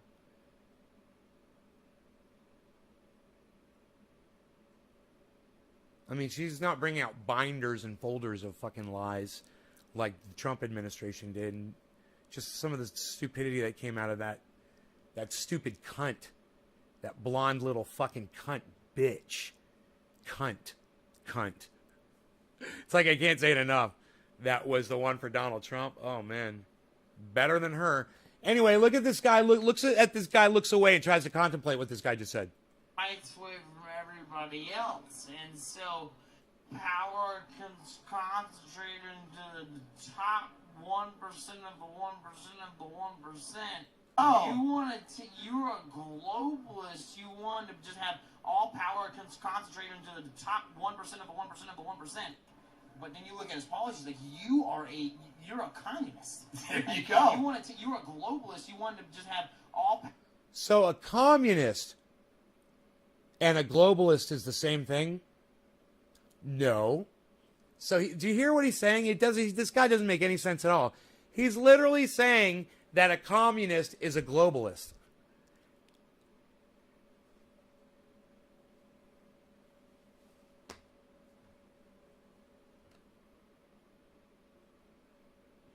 Or I didn't realize that communists were globalists. Is that true? Power concentrated into the top 1% of the 1% of the 1%. Mitch McConnell? You know, Mitch McConnell, he's a Republican. He's got a lot of fucking power. He's got a lot of money. Lindsey Graham, a lot of power, a lot of money. Republicans. What is this guy even trying to say? It doesn't even make sense. You know, it's fucking hilarious. This guy does not make sense is my point. Understand that. The guy isn't making sense. He's talking. So many of these people will. And what you guys need to realize is when somebody's saying something and you can't square it in your brain, that's not you being dumb, guys. That's them not saying anything sensical.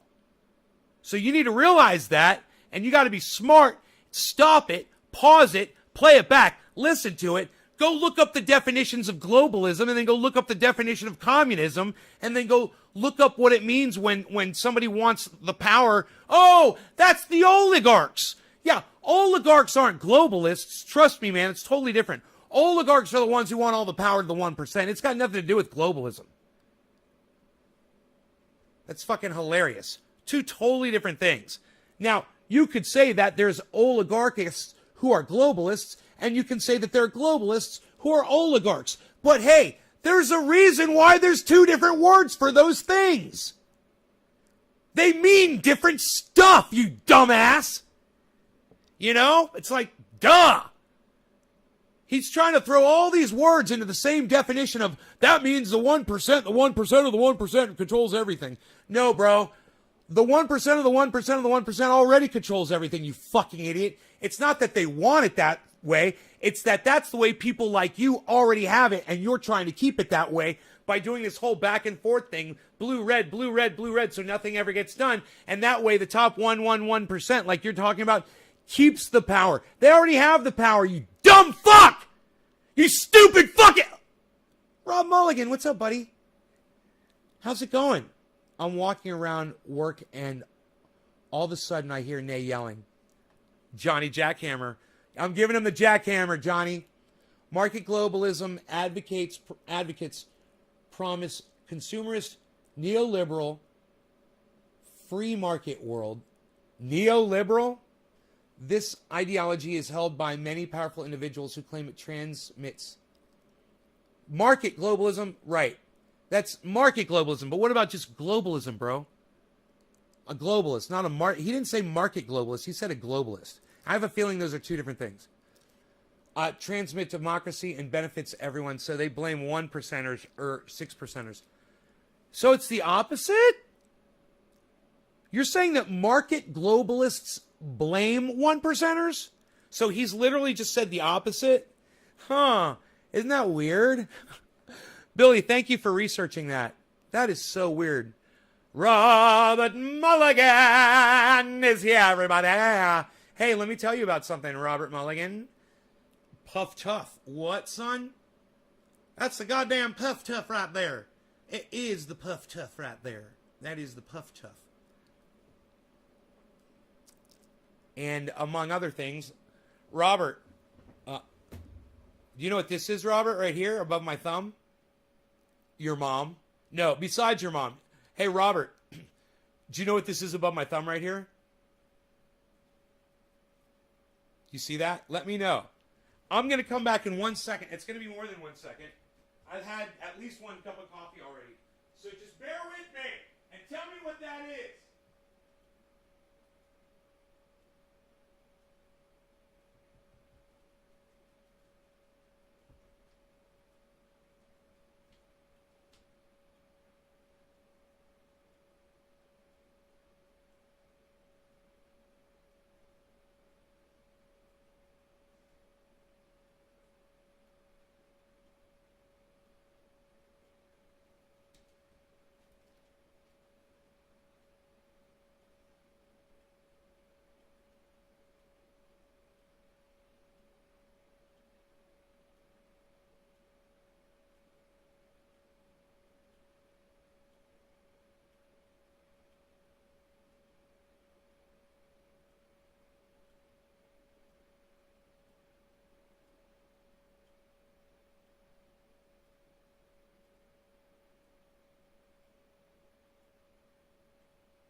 I am 172 and a half.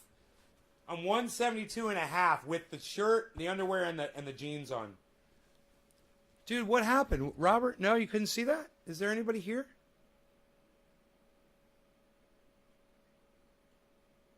All right, nobody said a goddamn word while I was gone.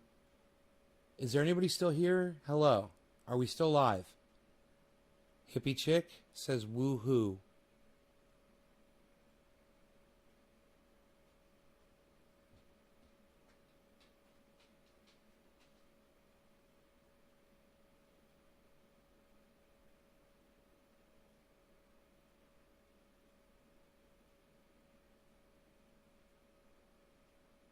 I literally... Where here?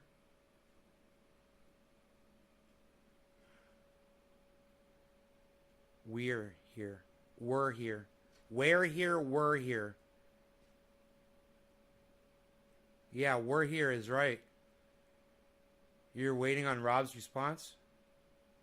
Yeah, I want to know if Rob knew what this was.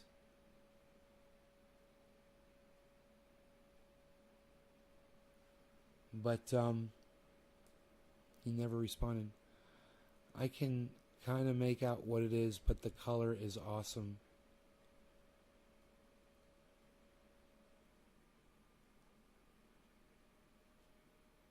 Oh, is it blurry? My bad. It looks so clear on my screen, man. I can see, like, almost read the writing on this letter right here. I guess Rob fucked off. I think he did. Anyway, let's hear what Kyle has to say about this because this is going to get to something that I want to talk about. That's the door-to-door vaccination. And take all rights away from everybody else. And so don't look at the person, look at the policies. Because right now what's at stake is the future for the next generation. And don't look at the person, look at the policy. Once again, what is he talking about? What person? It doesn't even make sense. Stop sending cookie-cutter politicians to Washington, D.C. that have pleated pants and tassel loafers. And now they're starting to talk... What? It's just like he's just riffing on right-wing talking points and trying to chain them all together, and it doesn't make sense. And do people really believe that that's all you have to do now to be a politician? Or are Republicans literally this satisfied by someone this dumb who just recites unchained together talking points from the right wing that make no sense and have no meaning and have no place in the conversation that he's having, and you're literally satisfied by that? Republicans, if this is the up-and-coming leadership that you have to look forward to, this guy makes Mitch McConnell look like a fucking master wizard. like a Jedi Knight. Talk about going door to door to be able to take vaccines to the people. The thing about the mechanisms they would have to build to be able to actually execute that massive of a thing, and then think about what those mechanisms could be used for. They could then go door to door, take your guns. They can go door to door, take your Bibles. Yeah. And so it's serious. And brother, I've got to get backstage, but Yeah, man, I absolutely I look appreciate forward to it. being on your show another time. This is the new right-wing talking point. He's just repeating what someone else said the other day. Oh, they're going to go door to door. They could take your guns. They could take your Bibles. That's exactly what Tucker Carlson said on his show. Right? So they're all going to repeat this now for the next fucking month. We have to listen to this because they're all a bunch of parroting idiots. And they'll bring it up even when they're talking about something that's completely unrelated. Imagine thinking Joe Biden is going to take guns or Bibles. Yeah, that guy's going to do gun or Bible confiscation. I find this stuff incredible. First of all, Joe is a religious man himself. He's Catholic. Catholic is under the branch of Christianity. You know, Redneck C. Bud Cannabis, once again, you're acting like a fucking 2-year-old. It's a goddamn live chat. Dude, why are you an old man and you act like you're a fucking child? Why do you literally come on here and act like a fucking little kid, bro? Stop. Who fucking cares? Nobody cares that you're blocked on my live stream, man. Nobody could give a fuck. You know, you're fucking, you're screaming into the wind right now, bro. You just let it go. Grow the fuck up. You weren't playing my games. You were acting like a little child. What you should have done was gone and researched what I told you to research. Trying to make you smarter. It's obviously not working. So, in theory, he believes in the Bible. You know, his religion nominally believes in the Bible. Why would he confiscate Bibles? Why would he do that? Even on the gun front. Okay, so I will give the Republican credit over Kyle Kulinski because now what the guy said makes sense. He said, look at the policy, not the person. And all Kyle is doing is looking at the policy. This was the problem when Barack Obama gave the president the right to lock people up and call them enemy combatants. I can't believe Donald Trump never thought to use that against people because Barack Obama made it possible. Enemy combatant. You guys remember that? Remember that law Barack Obama signed, that bill? Indefinite Detention Act? Yeah, I couldn't believe Donald Trump didn't start locking up reporters, man. He had it. He could have. Fucking hilarious. The Democrats have been very upfront and honest about the thing. So I will give the Republican douchebag credit for the one thing he said. Look at the policy, not the person. It's true. He's right. And look what Kyle did. He looked at Joe Biden. Well, what about the next leader, fucking Kyle? The guy made a good point. What about the next person? Could take advantage of that sort of mechanism. It's true on that level. But I just don't see the inherent evil in when we're trying to just end an epidemic and trying to use that to come take your guns away. It's fucking hilarious. You know, when they go to your door to give you vaccinations, do you think they're going to have like a troop of soldiers there to make sure that you stay in line and you adhere? That a couple of nurses maybe with a little cart and a box. They knock on your door and they're like, "Hey, yeah, you guys want the vaccination or not?" That's it. Things that they I don't see the vehicle that this guy's talking about to come get my guns, because if you're coming to get my guns, you're going to need a big vehicle. You're going to need a tank. Because I got some fucking guns. And if you're coming to take my guns, I will shoot you in your fucking faces way before you step on my property. I'll be waiting down at the end of the street for you to pull into my fucking neighborhood. support.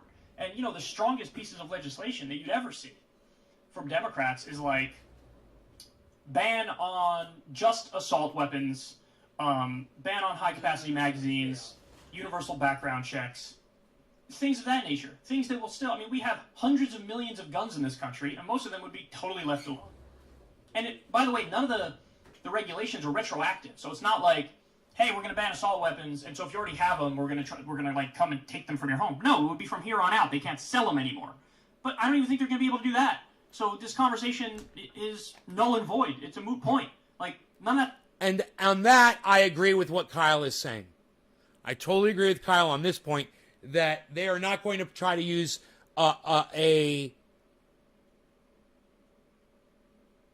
because they're not even relatable. You know, sending nurses to your home to give you a shot isn't a mechanism to come to your home and pick up your Bibles or come to your home and pick up guns.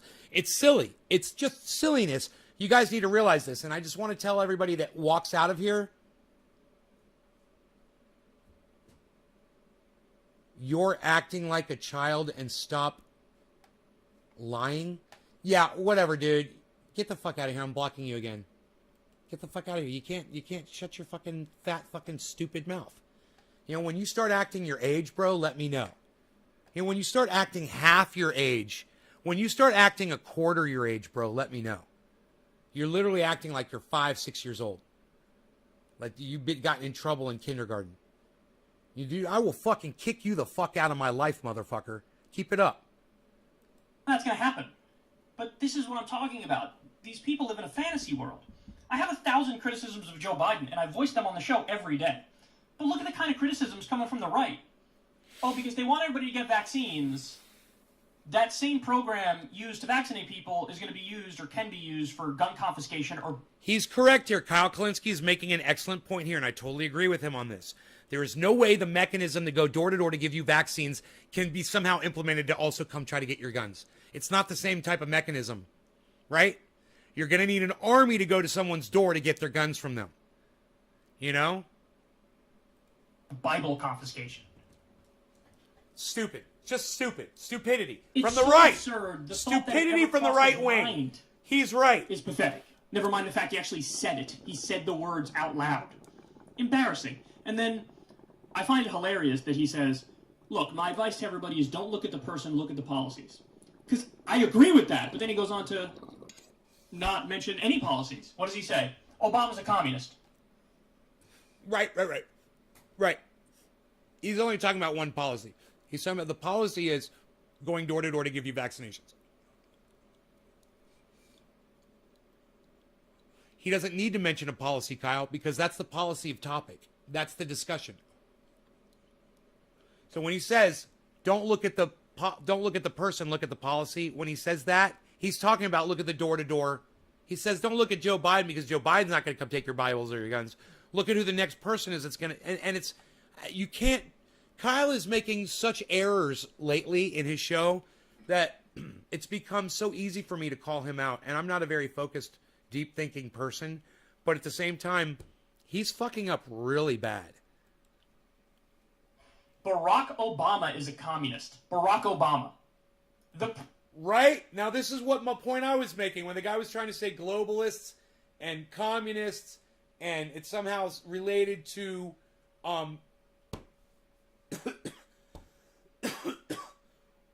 wanting to go door to door and give you a vaccination so we can end a goddamn epidemic that's killed 600,000 Americans. Private sector grew under his presidency. He created a lot of private sector jobs. Government actually shrank under his presidency. No, it's not pressuring them. It's hey man, do you feel pressured to join the goddamn the Mormon church, bro? When they come to your door, knock on your door, and ask you if they can preach the gospel to you? Do you feel pressure? You know, let's say it was the government that came to the door. It was two guys wearing white shirts and black ties, and they had a little American flag pin, and on their little Bibles it had an American flag, and they were from the United States federal government, and they said, hey, so you're like, that's me. I don't want the dog to think it's me. Rogie, it's me. He keeps thinking somebody's here because I'm doing that. It's just me. Good boy. You get a rap on your door, and you look through your peephole, and you just see two guys holding a book, right, from the government, you know, and you open the door, and they say, hi, would you like to let us in your home or even come outside and so we can preach the gospel to you from the United States federal government? And you'd say, no, and you close your door, right? Where's the pressure, rascal? Show me the pressure when someone comes to your door and asks you if you want something and you say no. You know, a guy comes to your door and knocks on your door and has a flyer and says, hey man, we have a lawn service. We just moved into town and we're trying to get some service here. This is what we offer. And you're like, I've already got a lawn service, or I cut my own grass, or my son does it, or I've been using the same person, or my neighbor does it, or whatever. Do you feel pressure when they come to your door and ask you? Thing is that I said, well, what's the power that the federal government's going to have? Rascal, what's the difference? Whether it's from the federal government or not. You know, when the mail postal carrier comes to your door, rascal, when they come to your door, think about it. Postal carrier comes to your door. They knock on your door. They've got a United States federal government seal right on their fucking arm, bro. They're a representative of the federal government. And if you fucking molest, harm, assault, batter, or murder a United States postal carrier, you're guilty of a fucking federal offense, bro. You understand that? That's a representative of the federal government, right? Come to your door. They knock on your door. You answer the door. They're like, hey, you forgot the postage on this box here. You want to? I can't take this.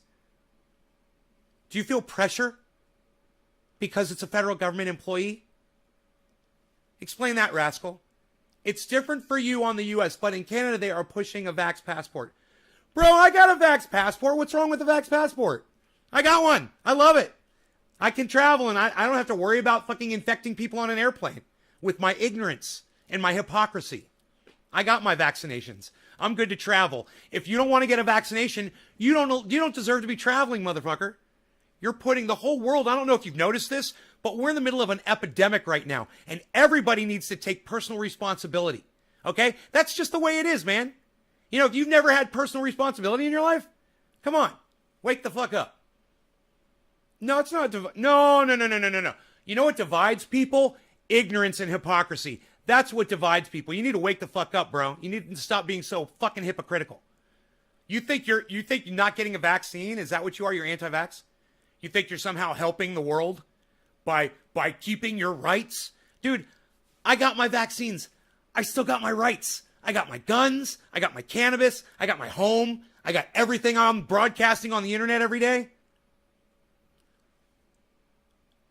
Yeah, all right. Well, rascal, I tell you what.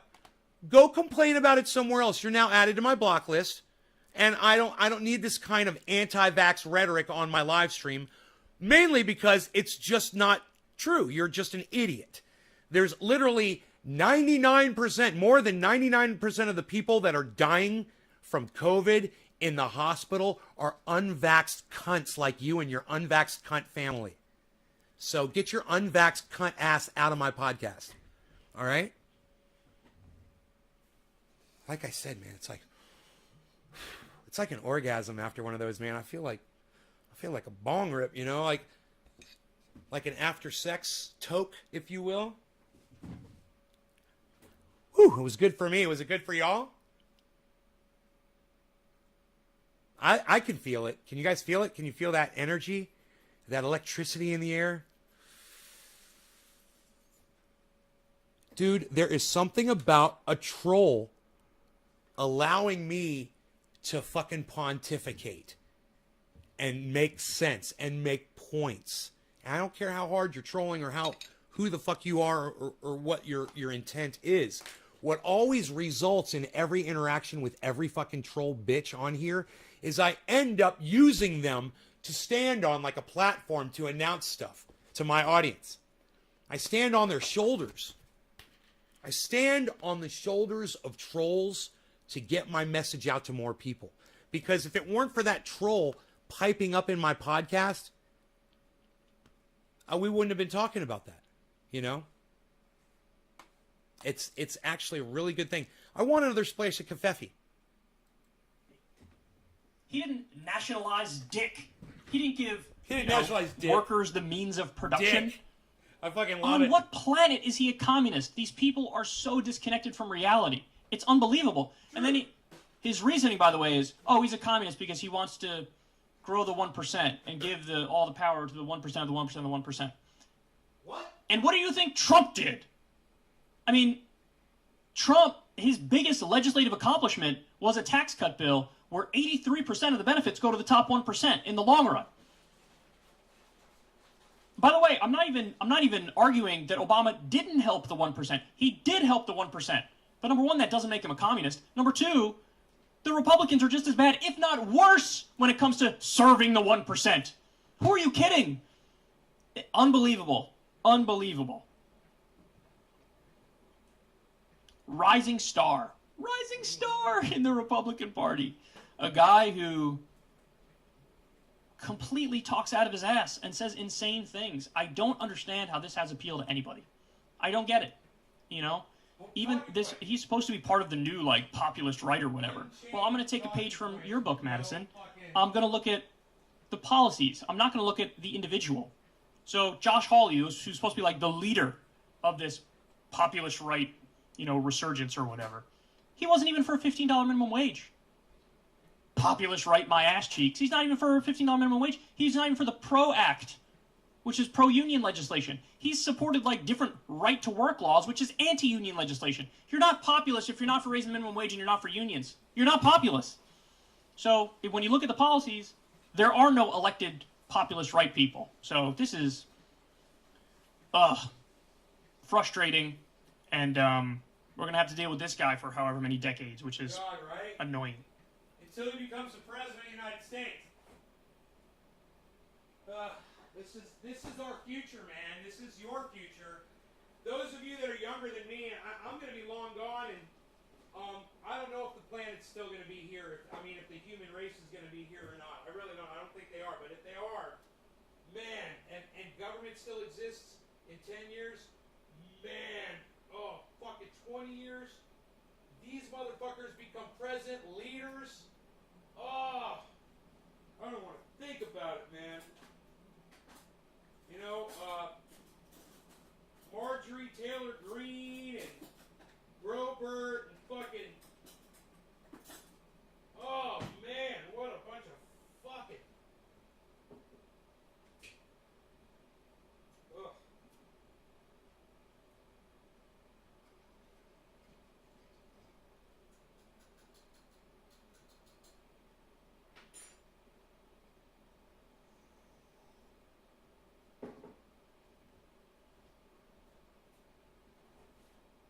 Just a teaspoonful of cream helps the cafe go down. The cafe go down. The cafe. My dog has not gone outside yet. My dog has not gone outside. It's fucking 10 o'clock in the morning. He's been in this home for 10 hours, and he hasn't gone outside for 10 hours. Maybe, no, more, 12, almost 12 hours, I'm sure. Wait, no, he did go out right before we went to bed. That's right, he wanted to go out. Last thing, I remember he went to the door, I let him out. He was out for like 5 minutes.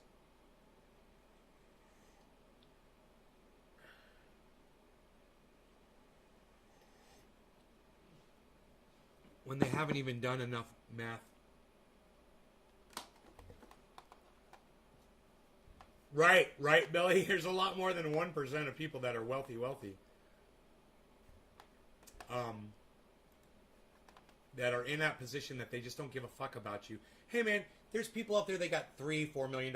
I know them, okay? I know them. They've got beautiful homes. They've got a lot of money. They don't give a fuck about you guys. They couldn't give a fuck about you guys. They talk about it. They discuss it among themselves. They accept me into their little fucking circle, the millionaire club, and they talk about it. And I just sit there and let them talk just so I can hear what's going on inside their minds, because it's so shocking. Do you want to know what you guys are to the wealthy?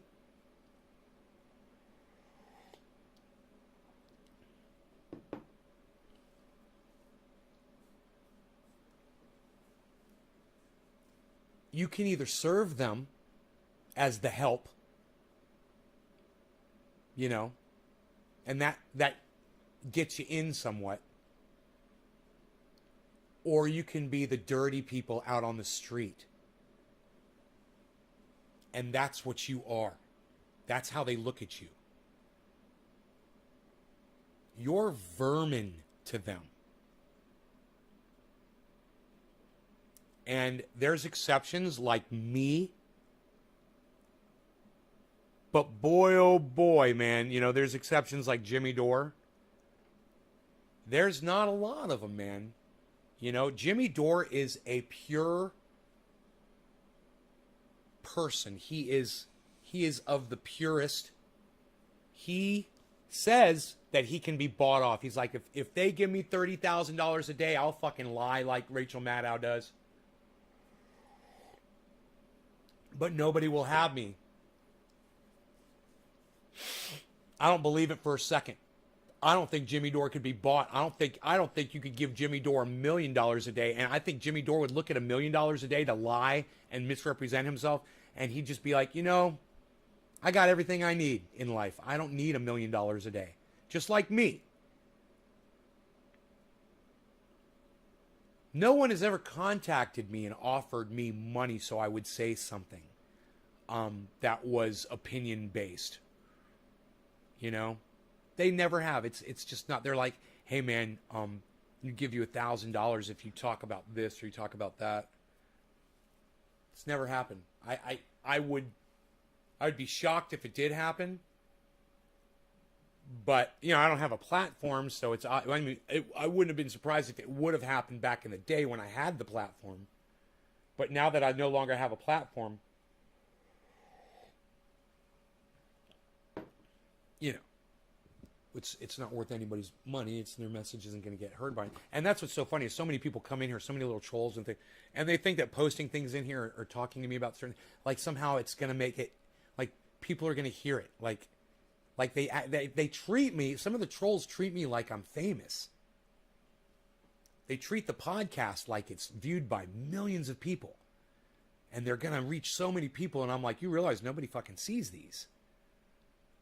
On the grand scheme of things, me having even 500 to 1,000 views across 16 channels is not even a grain of sand on the beach.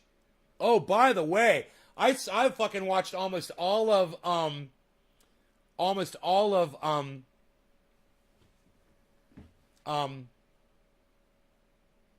Edge of Tomorrow last night. Again, I fucking love it while I was cleaning the house.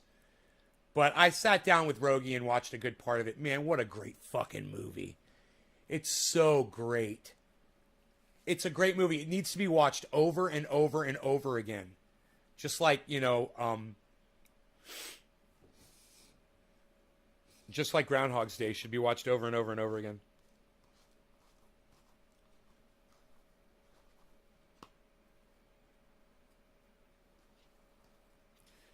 God.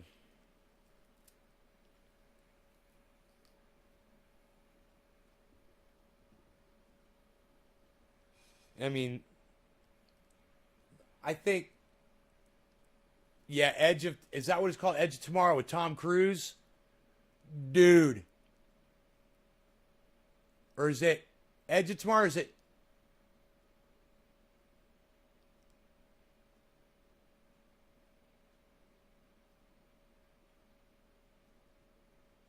Is that what it's called? It says live, die, repeat in the title. It says Edge of Tomorrow, live, die, repeat, or something like that. Or play, die, repeat. I don't know. Dude, if you guys have not seen this fucking movie,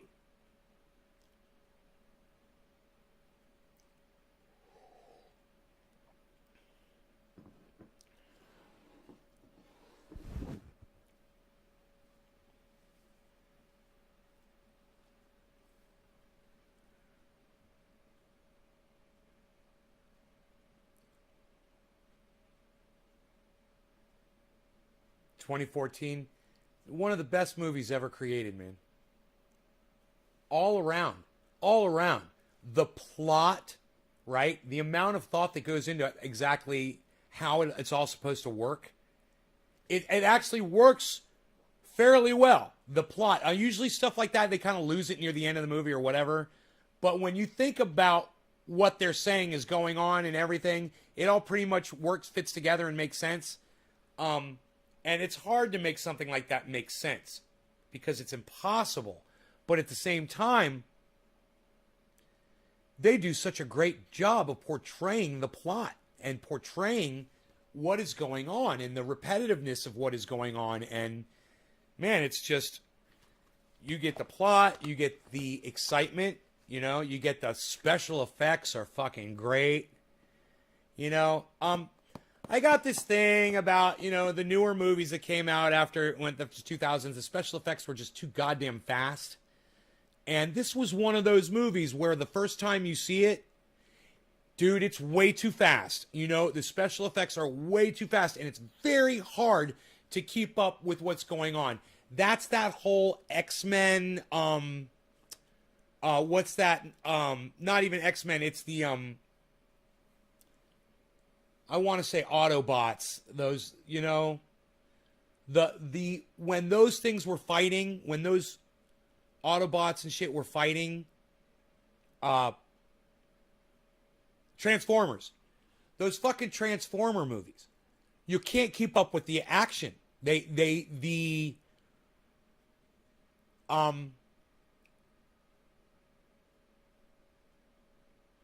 movements and the multitude of movements simultaneously going on a screen. You can't, you're like, what just happened? Where I don't even know where I'm at now. You know, it's like, it's so fucking confusing sometimes. There's a lot of movies that are like that. They don't do a very good job of portraying the flow of the event that is taking place. And then there's older movies where it was just obvious where you were and what was going on. And you know, maybe that level of speeded up shots is adds to the confusion and excitement for some people. But I think that's more for sheep people. They're like, oh, yeah, it's lots of bright lights. It's like people that like fireworks. You know, boom, boom, boom, you know, it's like, okay, how many fucking, you know, for someone like me, we're actually trying to keep up with what's going on. We don't just need flashing lights and noise to keep us occupied. We're trying to keep up with what's going on. I mean, we're literally, some people like me, like I used to go to movies with girlfriends that wouldn't pay attention during the movie. And I'm like watching this movie for the first time. I'm thinking I'm never going to see the movie again. You know, I'm seeing it in the theater. I don't want to miss a fucking word. I go to a movie and I'm like this, you know?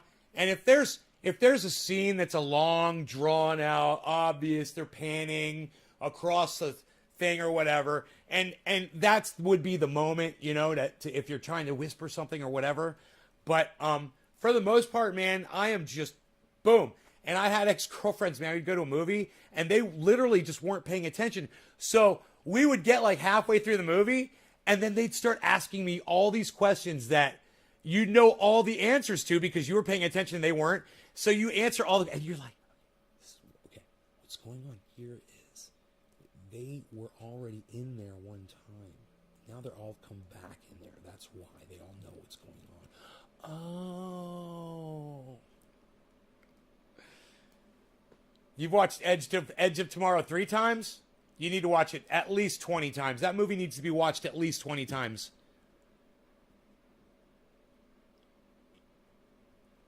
You cannot stay focused. Maybe the boom boom and the bright lights helps keeps you focused, bro. Yo, DC, do you like fireworks displays, bro? Do you find them intriguing and always different?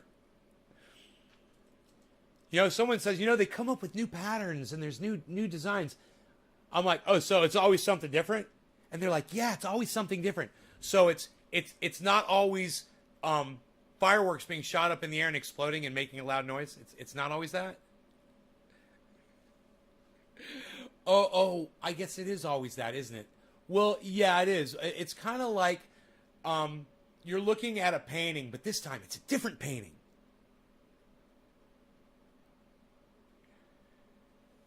Yeah, it's how fucking boring fireworks are for me. I mean, I don't really go to museums and look at paintings. I don't mind though. We've got a local museum here in the town of Lakeport, and I'm telling you, there's something in that museum. For you go walk every corner that you go into that museum, there's something that will grab you, and it is just part of the history of Lake County, and there are things there that are just amazing photographs and creations by the people that lived here long before this was ever spoiled, by America. But I don't like to talk about what happened in this county, man. As a massacre occurred here. It's horrible. No, Josh G, I've never seen the movie Rockstar with Mark Wahlberg. I have not. Every firework shot in America represents murdering our allies. Every firework shot in America represents murdering our allies. Nobody really thinks about that. Huh.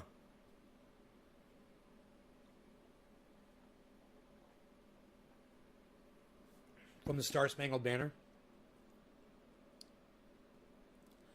This covfefe has 1 teaspoonful of creamer in it. Creamer sugar. Maybe, I don't know, maybe less than a gram of sugar, whatever. But it's just enough to just make it so good, man. Oh, man. I don't taste the sweetness at all, but the coffee is just so non-bitter,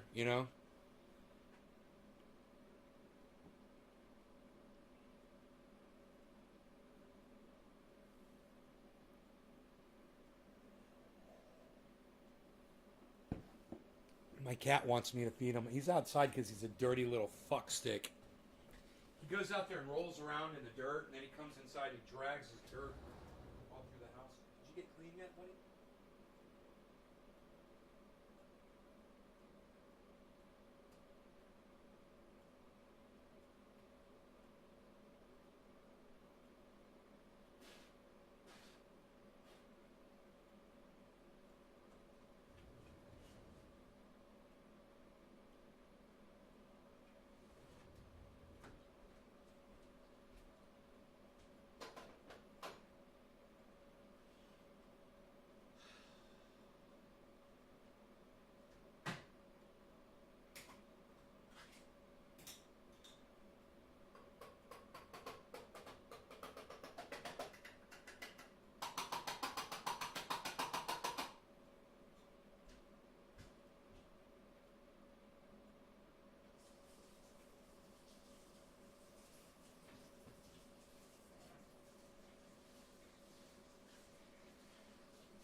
Mark was tripping on acid. That was so funny. If he was tripping whenever I was yelling at him and that fucking gave him a bad trip. Oh, that'd be so funny. Man, fuck those heavy drugs, bro. I hate that shit. Not for me.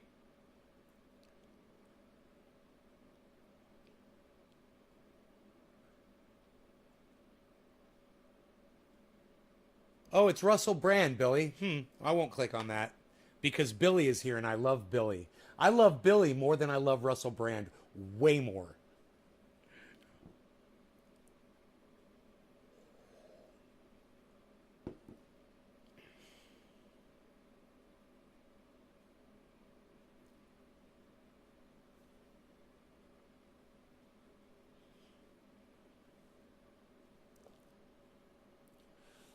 Hey, Billy, though.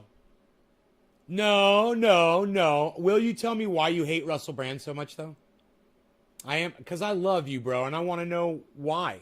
Because I think he's amazing. And, hey, man, he says things I totally disagree with, man. I totally disagree with some of the shit he's about. Understand that. I mean, but I find something redeeming in almost every human being on the planet now. Even the trolls that come in here and say horrible things, like I said, I stand on their shoulders and pontificate. You know? I'm still fucking alive right now because trolls gave me some content. Octo UK 77, you don't even understand how much I appreciate having another viewer. Would you consider hosting me on your Twitch channel, bro? I'd smoke this bong rip in your honor and everybody else that's sharing in this live stream and everybody that's watching it as well.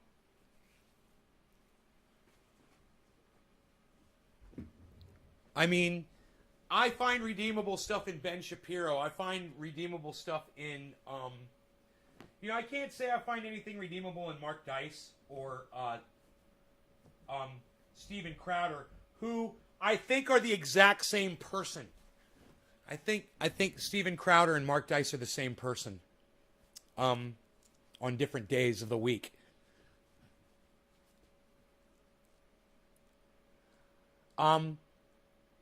Someone like Charlie Kirk, I find something redeemable about Ben Shapiro, but someone like Charlie Kirk, man, it's hard for me to find. You know, someone like Tucker Carlson, he had Jimmy Dore on his show. That's redeemable. You know, he agrees with what's going on with Julian Assange. That's redeemable. I'm a recluse. Go for bong. Yeah, but host me anyway. He just irks the fuck out of you.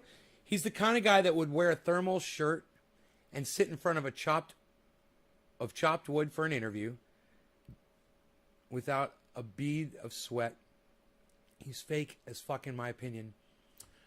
Do you know that he said, he literally made a comment about the wood, bro. He was sitting in front of it, and he said, this really trolls the fuck out of my audience when I sit in front of this pile of wood here.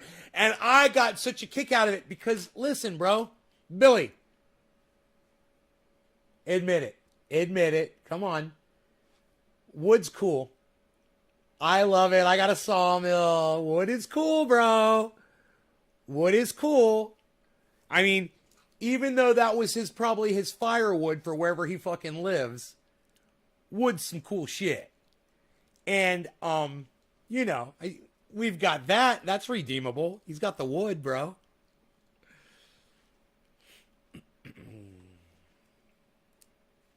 What was just that he was talking about the biggest wealth transfer in history causing rage and a rage rise.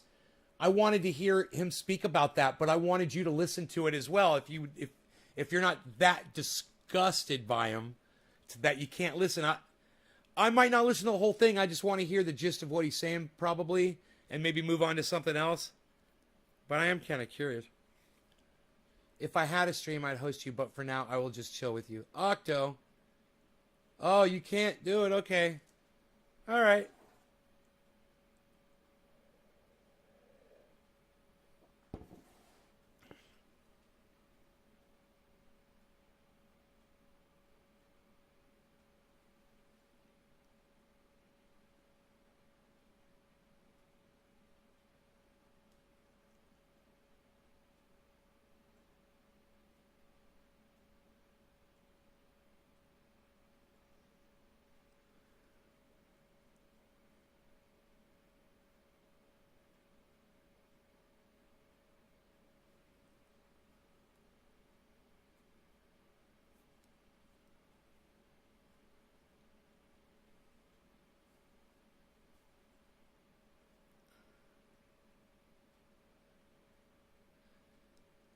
Yeah, Jimmy Dore puts makeup on. I put makeup on. I fucking put makeup on this morning, bro.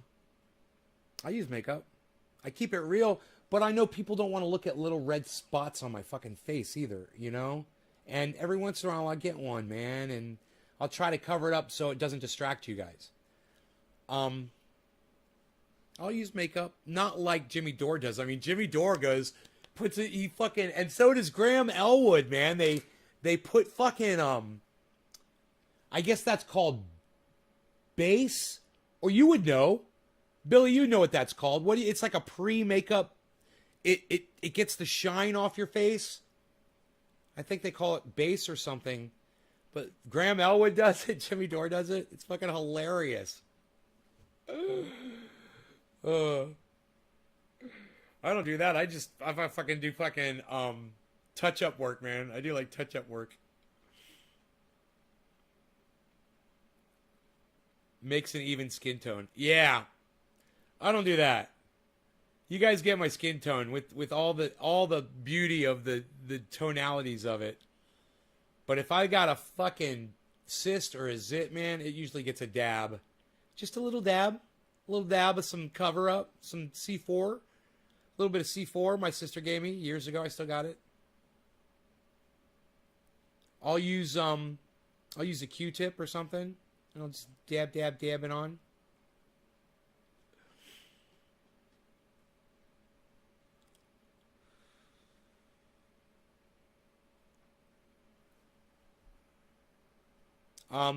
So I don't really come down on him for wearing makeup, bro. For podcasting, I mean, it's his job to look good. That's what he's doing. He's putting his face out there. His face got to look good.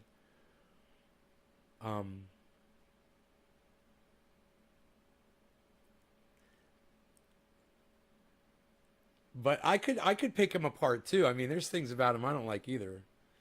I hate his whole belief in God and shit. I fucking hate that shit. You know, I think it's a weakness. You know? He thinks that all of mankind is mentally bound together with some sort of vibration. Yeah, I just don't buy that bullshit. I don't buy into that bullshit, I should say. I don't purchase it.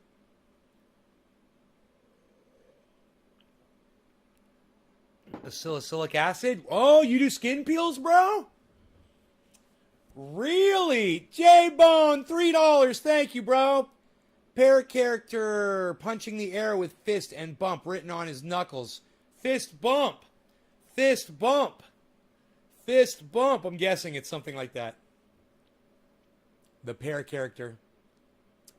That's right about God. Hey, Randy Church, blocking you again. I'm not having you in here. I told you I can fucking block you all day, motherfucker. Right? That's what I said. I said I could just eviscerate you from my life, bitch. I'm not here to fucking talk to you. Okay? You used to be great in the live streams, man, for a long time. And recently, you've been acting like a child. And I don't care to hear your fucking opinion. You're a distraction. Yes, Randy is ORF. Yes, Randy is many, many, many names.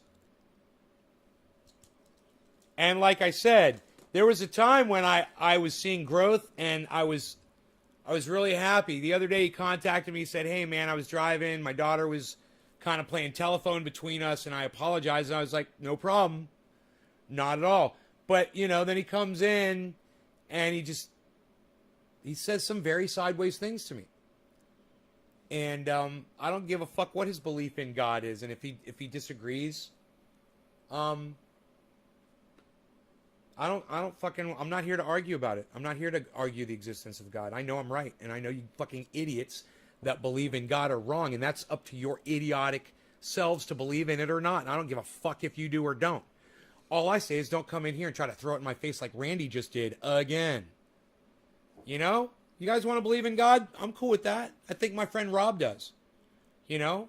I wouldn't be surprised. I wouldn't be surprised if Iceman does. You know, my best, closest friends, I'm pretty sure Dino still believes in Jesus Christ. Pretty sure. And I have no problem. These are my best friends, man, in the whole world. Yeah, I have no problem with that. You know? But they never try to impose it on me. See, I don't even know what their fucking beliefs are. I don't even know what they really believe because they don't try to fucking impose it on me. You know? So I'll keep my fat fucking mouth shut about it if you'll keep your fat fucking mouth shut about it. But you want to try to call me on it? Oh, no. No, I'm not here for that. You have to come in with another name, Randy. You want to keep playing the game? You want to play my game, motherfucker? Come play my game. Because I'll keep playing with you. Here's a question. Why don't you log all those accounts in simultaneously, bitch? You know, get me like 32 more fucking views per show. Just ask them if God could be an alien.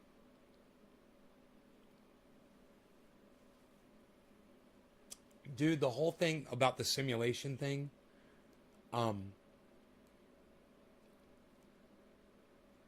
it goes so far beyond,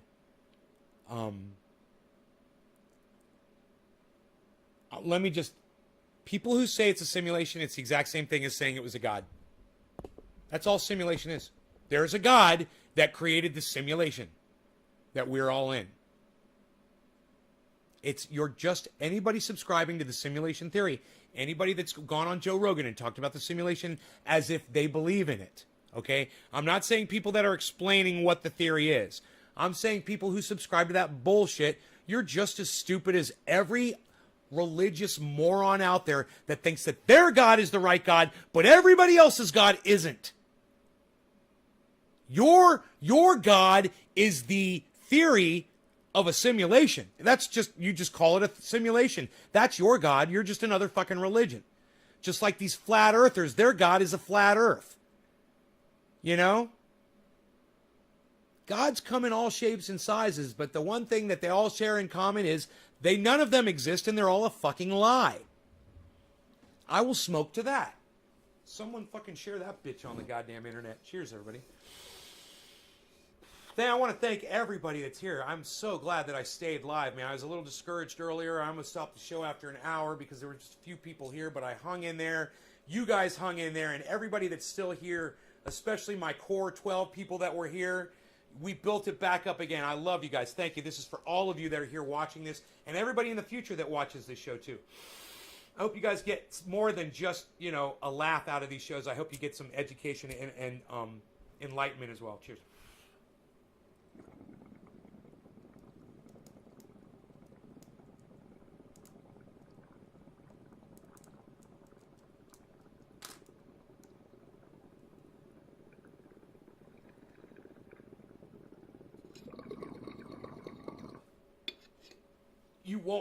You won't get splashed back on that.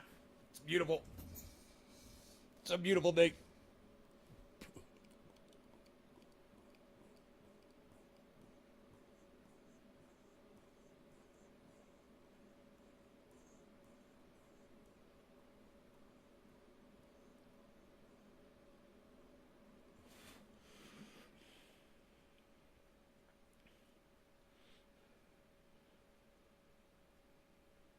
Every time I start to trust someone's brain, they say some God shit, and I puke my pants. Right. And then you find out that the atheists are just as fucking ignorant as the religious when it comes to cannabis.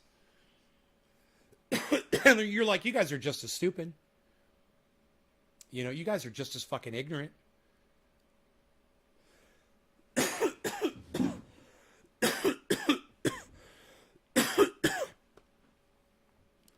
I mean, I'm not saying Matt Dillahunty has to take my triage oil, which I used. I had a sore throat yesterday, man, from smoking cannabis. I hurt my throat. And I grabbed some of this, took a nice little dollop on it, swallowed it down my throat. Boom, pain gone in my throat, pain gone. Matt Dillahunty is petrified of this, to put it on his body even, just to put it on his body for pain. And I'm not here to sell him mine. I would give it to him for free, and that's what I want to do. I want to send him some for free, and I want him to give it to all of his friends, too. I would have sent him a whole fucking case if I thought he'd give it to his whole atheist community so they can all learn about cannabis and how amazing it is. But it wasn't about that. It was just about him knowing that the ingredients were 98% coconut oil, 1% peppermint oil, 1% activated THC oil that you can grab out of any bubbler. There's the secret, guys. This is not proprietary. This information is available for you to make at your homes anytime you want with the bag of cannabis that you already have. You can make this anytime you want. You know, just buy more cannabis next time. Get a fucking whole ounce instead of a quarter. You know, you'll have plenty to make your own fucking oil. You know, get some concentrates from the dispensary. Make some concentrate. Decarboxylate it to 275 degrees for 5 to 10 minutes. The THC oil, and then it's ready to be pre-mixed with the coconut oil, and then mixed into the amount that all the amounts are available at triageoil.com, naysgarden.com, trendyasdabbers.com. All the information is out there. It's all free, and I'm not trying to make a penny off of any of you. It just so happens that I had 3 giant orders go out of jars that were relative in size to this jar as compared to this one. More like this. They weren't this big, but this is probably this might be a 64. It was probably half this size, like a 32. This might be a 64. I wouldn't be surprised.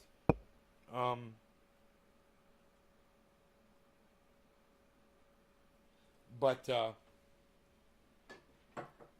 3. Each of those totaling $360, man. They all went out within the last month. It's fucking insane that those all went out. But that is how popular and that is how good the shit is. Someone will literally give me $360 to give them, you know, what is it, 32 ounce? Yeah, 32 ounces of this stuff. 32 of these.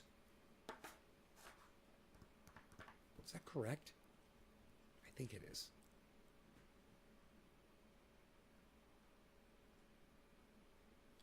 High alcohol liquid to extract concentrate. No, Octo UK77, you can just get the keef, bro. You could just grab buds like this, and you could just shake them inside here, and you get this keef at the bottom. See that keef? You could separate that out with a screen, you know, like even like a silk screen or a stocking, you know.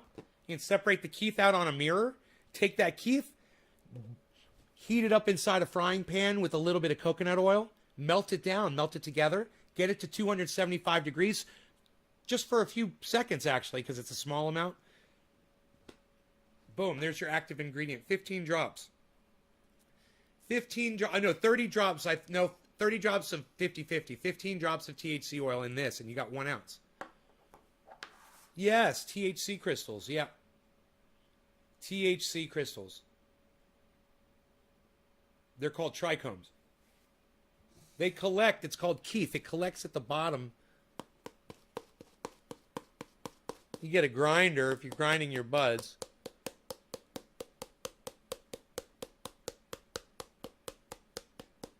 I could probably just do this.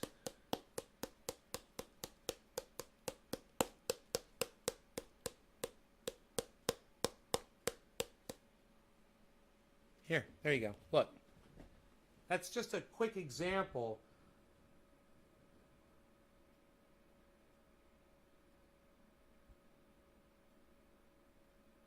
At the very bottom there, if you look at the very bottom, hold on. You see there's just a tiny layer.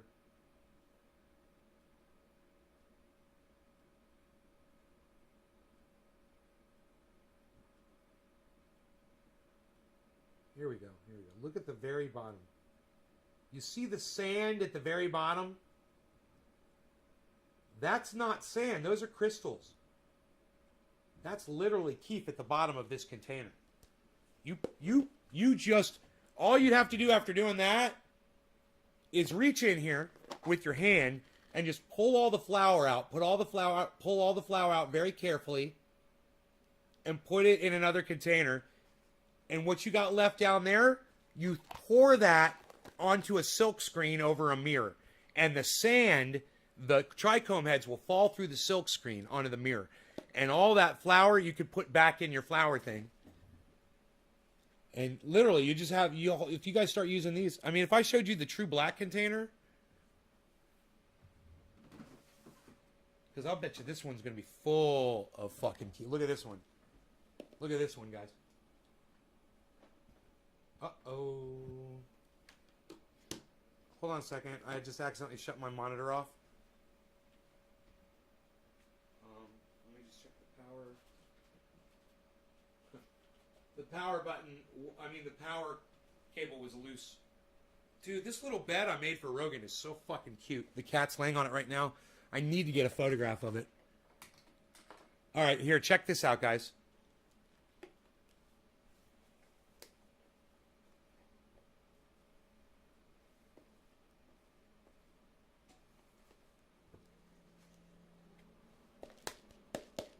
Here, I'm just going to do the same thing this one real quick.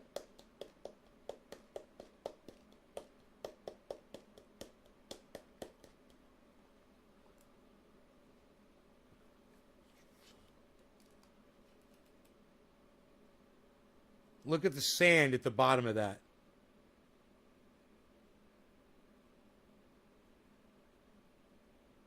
That's what we're talking about right there. Those little granules down there, and that's almost white.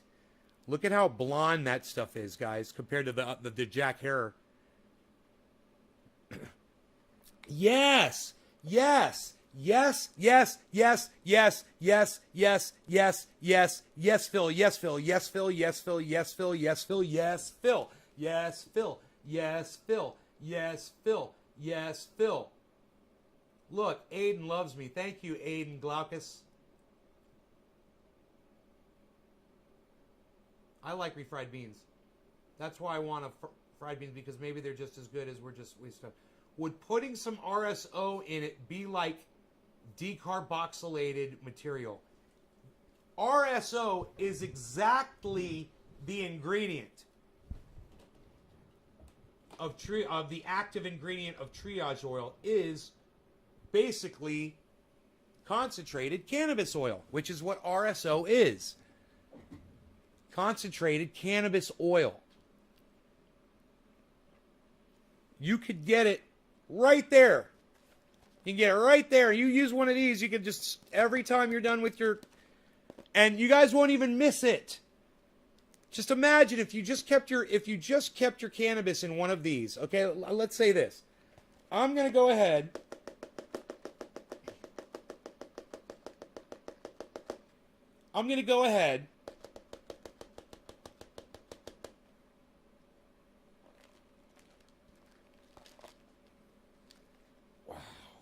Wow.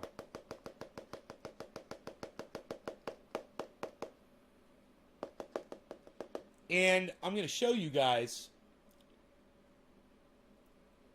how easy it is. Now, this is my point here, and I want you to pay close attention.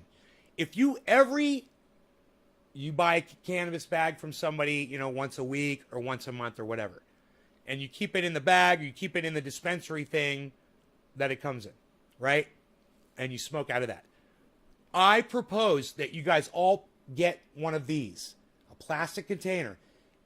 Keep your cannabis in this, right? Now, when you need shake and whatever, you pull the shake right out, but don't ever empty everything out of it. Always leave the bottom, the very bottom. Just leave that in there, but keep refilling it, keep refilling it, keep refilling it. That's what I've done with these. And over time, you're not going to get this after one bag, but after several, after you keep storing it in this, you're just going to build up keef at the bottom there, and you can mix that with coconut oil in a frying pan and make the base for triage oil. Then all you need is peppermint oil and coconut oil, and you guys can buy that stuff anywhere. And you could be making this stuff yourselves. I make it 5 gallons at a time. I buy a 5-gallon bucket of coconut oil, and it's not that expensive. I got another one downstairs. I got to go open the box and bring it up here because it's time to make a new 5-gallon,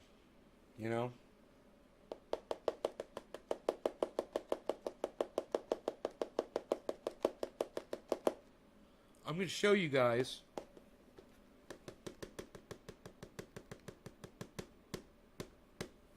how easy this stuff is to collect, okay?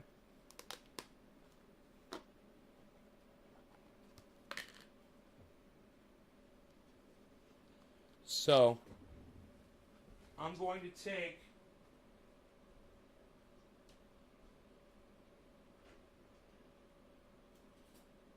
a spoon and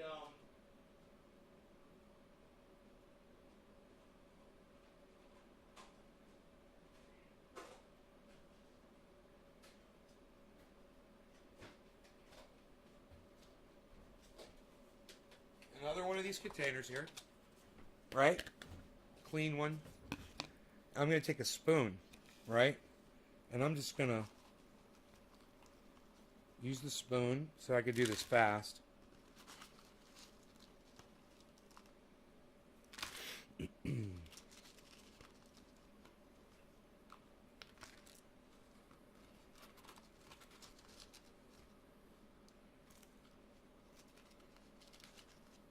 Oh, this smells so good, like I'm dipping this into blueberries. So I'm just getting all the big chunks that I would smoke in my bong basically out of here, right? I left the shake. There's a little bit of shake in there, right? So now I'm going to take this. Actually, let's reverse this now. Let's put the number 1 on here, because that still is my number 1. It's just in a different container, and we can keep it like that. And now this, we can put this new top on here. Right? Now, we knock all this stuff. And now there's no longer any buds in there, right? Phil, I don't know what that is. I'm sorry. Dimethyl sulfoxide. I don't know what that does. You got me on that.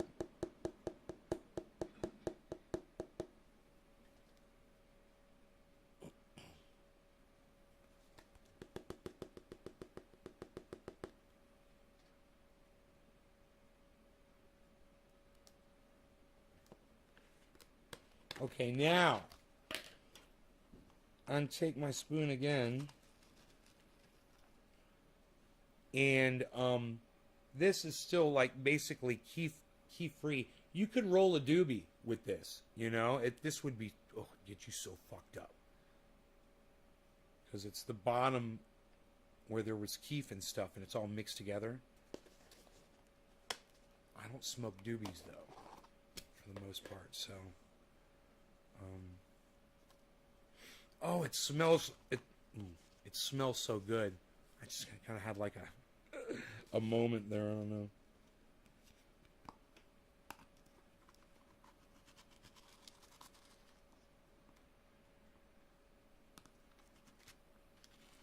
Okay. That is pretty close.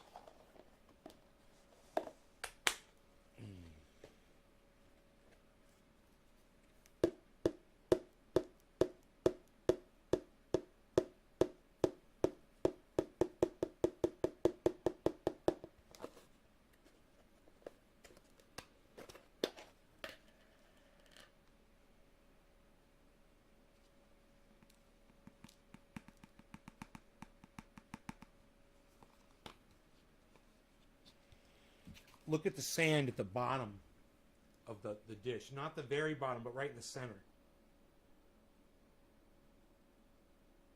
That's all keef in the middle, guys. Except for the little bit of shake you see. See all that gold sand in there? And you can collect all that to one side, and I could find... I've got a little keef box. Here, let's do it. Here, let's do it. Watch this. I've literally got a keef box sitting right next to me. So you can buy these.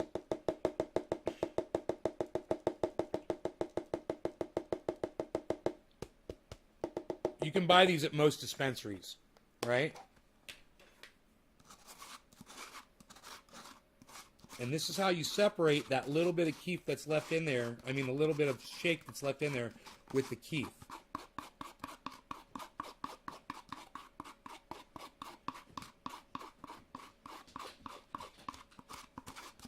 Rogan thinks I'm eating.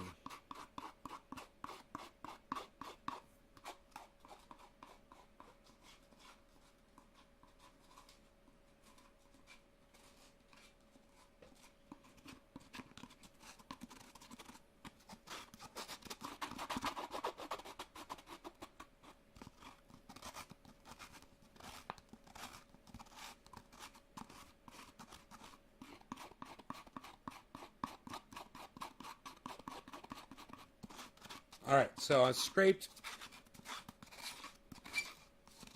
the walls too, man. It's full of it everywhere.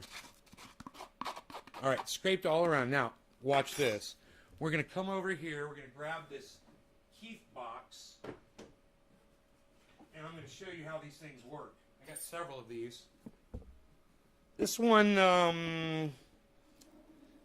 this I think may have been made by Billy's and my acquaintance woodworker. He's got a YouTube channel. Big Joe Kasoulis. He used to love us. He used to love us. So, I want to show you the mirror at the bottom. There's basically nothing there. You know, there's a little bit of whatever underneath, but really not much anything. But I'm going to show you how this works. There's a flat up. Rogi's ready to go outside. Let me just let him out.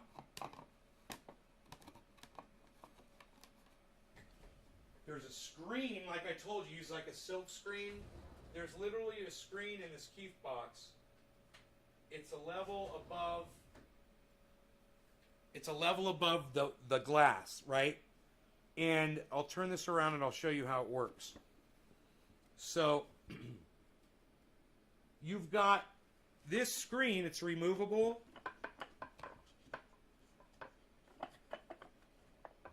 I believe. Yeah, it is, but it's in there nice and tight. I'm going to leave it.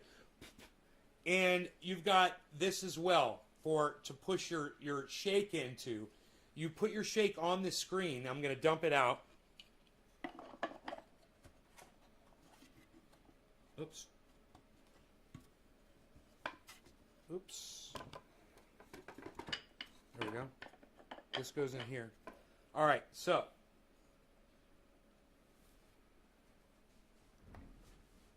Big Joe Kasoulis! So,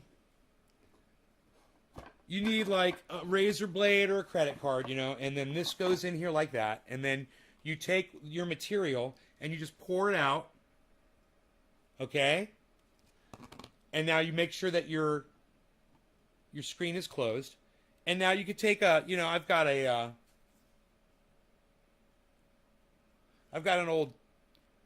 old card here that you use to scrape, or you could use your fingers. I prefer to just use my hands, and I'll just go like this and gently move the material around towards the very center of the screen. I always want to move right towards the center. Now, if there's a stem or something prickly in there that I feel, I try to remove it. That's in there. So if there's leaves, they'll normally break down. But here, right there, I found something, little thing. I'm going to get that out of there. And as I find little prickly things, and the reason why you want to get prickly things, because they could be pieces of stem. And if you press too hard, after doing this for a while, you could press too hard, you can poke a hole in your screen. So you want to remove the hardened debris that might be stem related. Like here's a stem. You want to pull that out. Oh, I should throw that in the garbage, huh? There we go. And you don't want to apply any pressure until you're 100% sure that there's no more debris in there that could poke a hole in your screen. And there's another piece of leaf or something. Here's another piece of stem or something. We'll roll that off. And you can use this little tray on the side. You could use this little tray on the side to roll those particles off to do it quick, you know.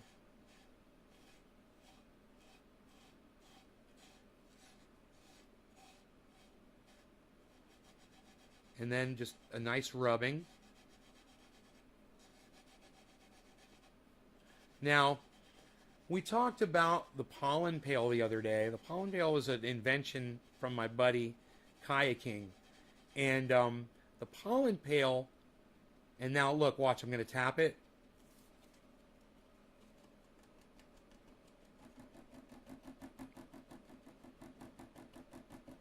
That's going to help the keef fall through the screen.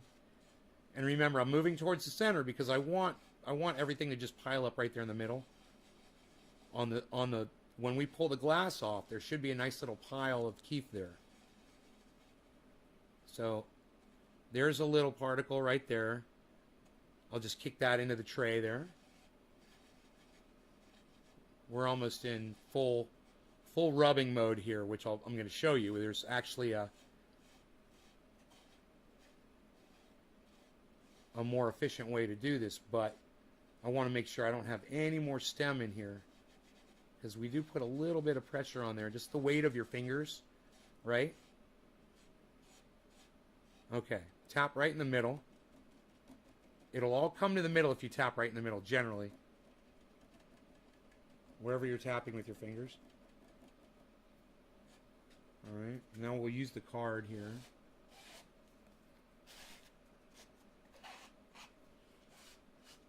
Alright, like that. And now, take my two fingers and just... Right?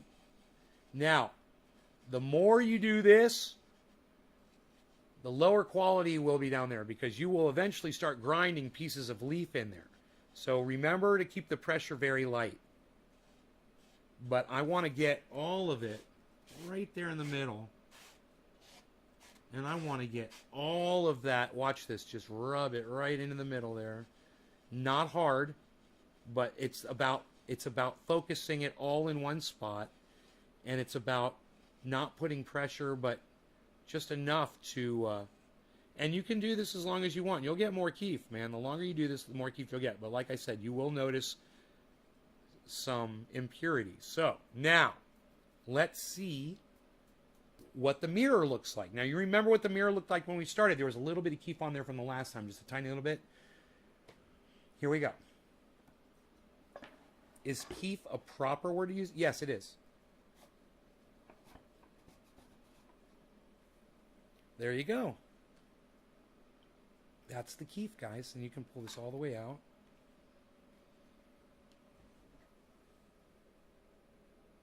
From that little bit of cannabis flower, guys.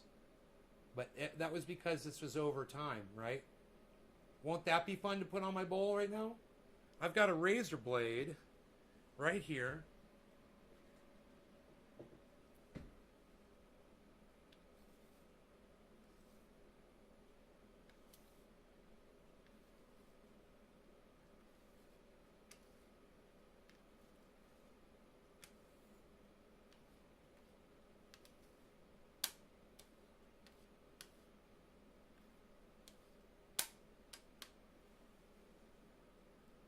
There you go.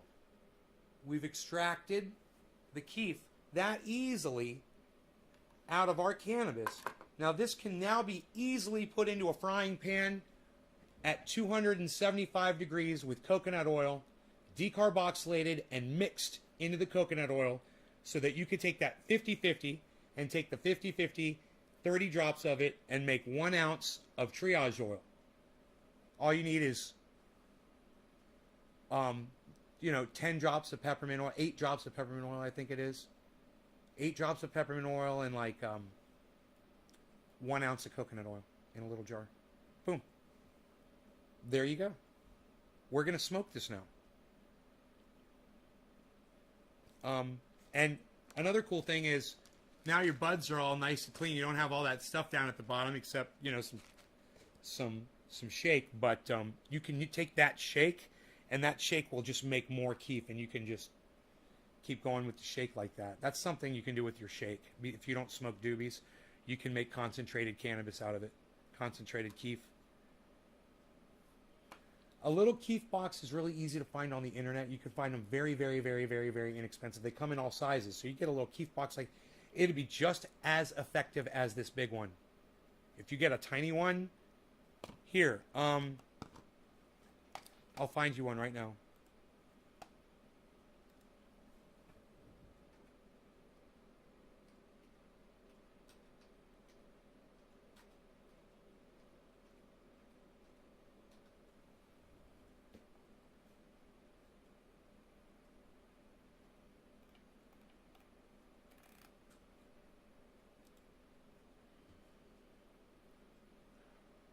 Yeah, Henry, I'm still live. These Keith boxes start at 19. I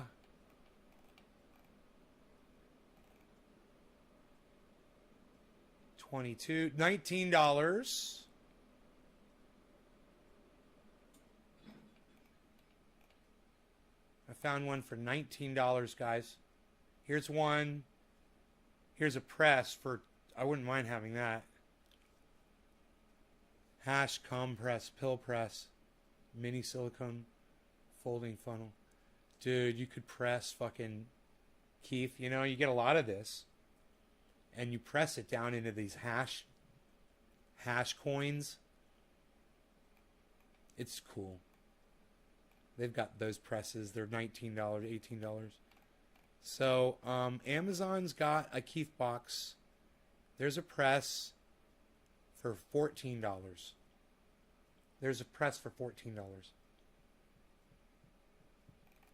They've got all kinds of really pretty Keith boxes. No one will know what they are. They just like pretty. They look like pretty boxes.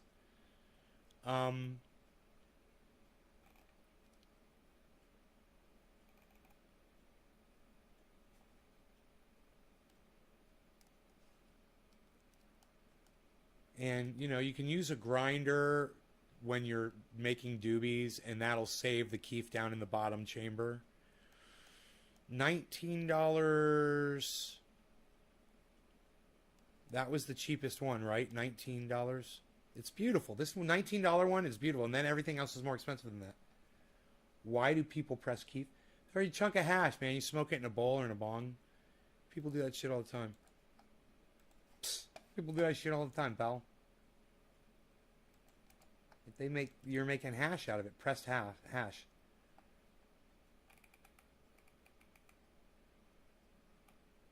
Keef. K-I-E-F. Keef. Always on top of my bowl first. Oh shit, you're still on. Okay, does that lower the quality of the actual flower by extracting the keef? Yes, it does lower the quality. You're taking the trichomes off of it. It won't get you as high. You won't stay as high as long. But you'll still get high. I mean, I bet you if you smoke this, I bet you're fucking gonna get high. That little bit of powder right there. Oh yeah, man, that's smokable. But it's nowhere near as potent with this removed. I mean, look at this. Takes all the weight out of it, you know? That's the weight of what you're smoking.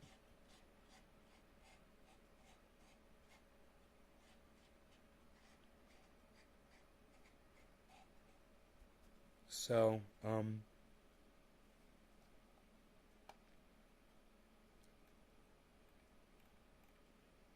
a lightweight, Nick. Bro, I'm going to show you guys. We're going to pack a bowl and we're going to put this on top, okay?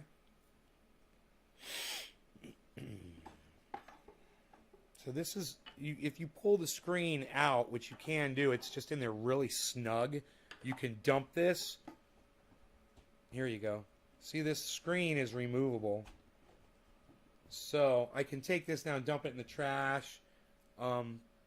It's basically, I'm sure there's a use for this. It's just like, I don't need it, you know. There's a lot more where that came from. I don't need a filler for a doobie, because I don't smoke them.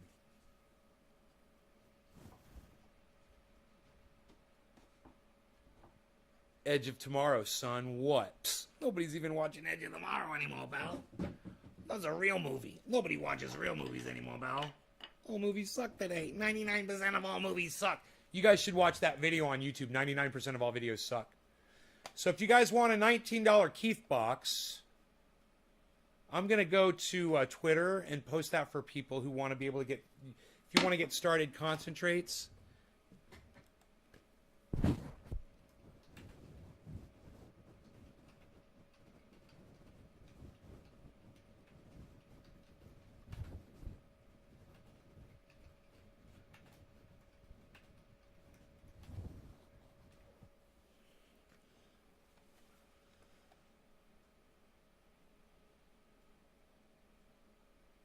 I wonder if it's going to give me an Amazon link. I'm trying to put it on Twitter, but it's not coming up with a link to the product. That's weird. Here, let me hit tweet and see what happens.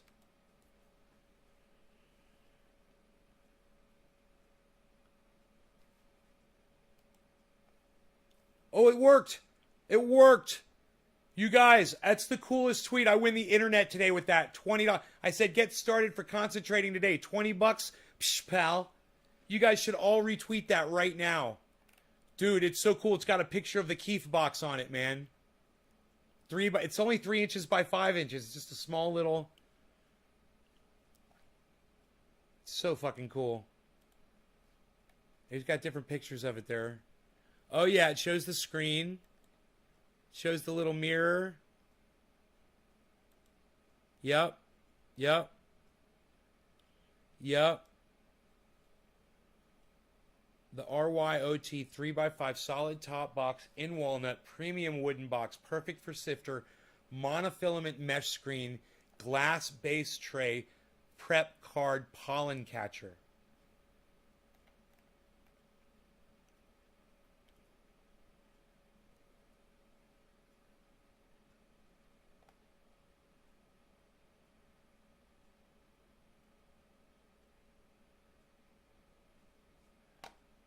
Dude. It's magnetic, man. It's got magnetic things so it stays shut.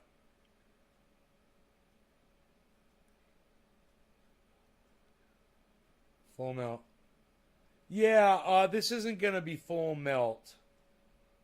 That's not going to be full melt. We could see.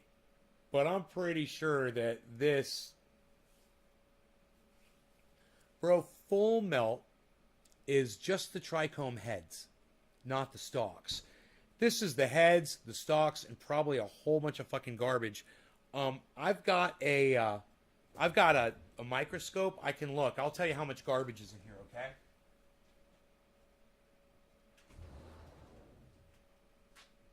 Full melt is just the trichome heads, man. That's a whole other level.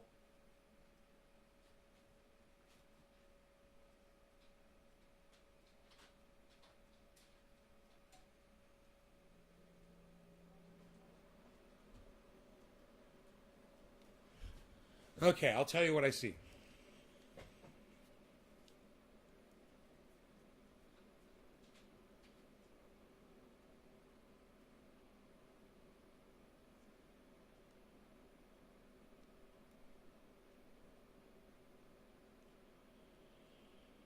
I see some trichome heads, and I see a lot of trash.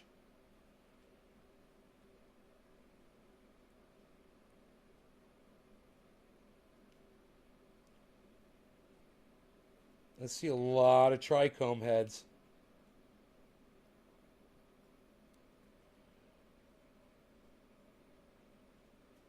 Hey, man, come on now. Oops. Maybe I shouldn't have done that, huh? That took a lot off of there. Holy shit. I see a lot of fucking trichome heads, but there's a lot of trash. You look at full melt, it looks like caviar. Just the eggs. That's all you see. Full melt under a microscope is going to be just trichome heads. This will never be fucking full melt. This is fucking garbage. If Bubble Man saw this, he'd fucking laugh. He'd fucking blow it off the goddamn tray. And be like, fucking go learn how to concentrate, son. Watch some of my videos. That's what Bubble Man would say. But, let's pack that bowl, son. Now, this has got ash on top. You know, if you want to just do the Keef without bud on top, that's the way to do it. Just smoke with on top of ash, which would work just fine. So, let's go ahead and do that. Let me make sure this is strong enough to hold and not go through the hole. It should be fine. So, yeah, we're going to use the ash. Okay? Very common method here. See, I just take the bowl down here. And that's like, it hashed up, guys. It all stuck together. Like a big chunk. Okay, now, I want to show you what this bowl looks like.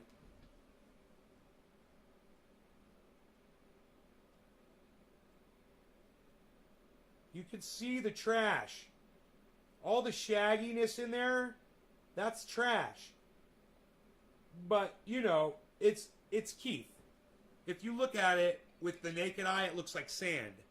If you look at it with a real high-def camera like we just did, or with a microscope, you'll see how much dried leaf and anything else is actually inside that. It's not pure by any means.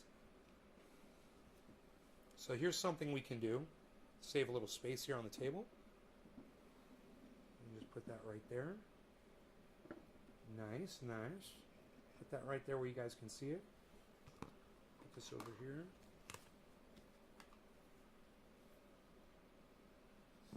Okay, now I'm not smoking everything on the mirror at once. No.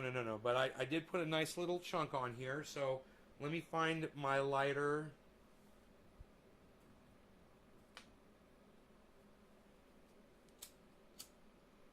Okay, so you don't want to suck this through, so you don't want to hit it hard, because remember, it's not fully bud down there at the bottom. It's a little, but you want just the flames to hit the top, just the keef. So here we go.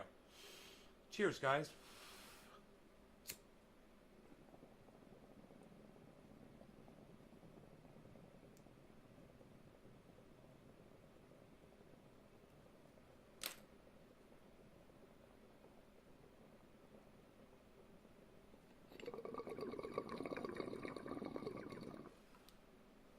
Oh, wow.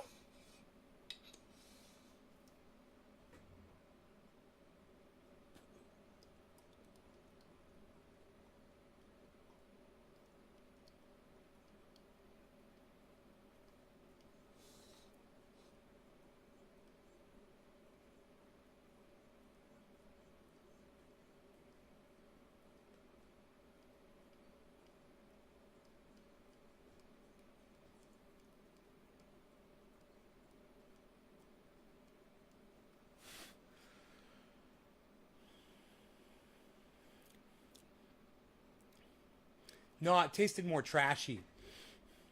It didn't taste disgusting, but I could taste that it wasn't a concentrate. It's not like hitting Pinoy stuff, you know? It's keef is not the tastiest thing, and if you want it to be tasty, then you would go more to a finer screen that would give you less trash and more trichome heads. You won't get as much yield.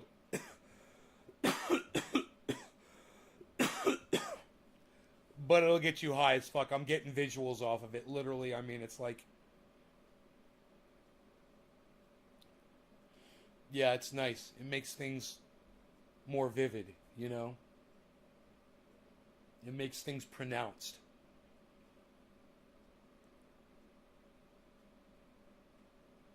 As part... Terps are in the trichome heads.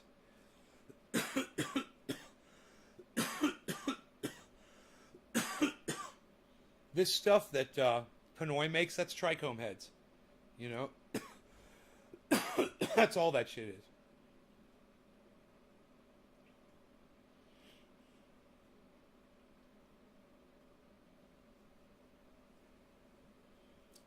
Dude, that true black, it kicks in.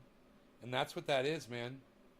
It kicks in and it's like, oh, you're on a chaise lounge on a fucking mountain looking over the trees with your trusty dog sitting next to you. You know? I'm there. Fucking 80 degrees outside.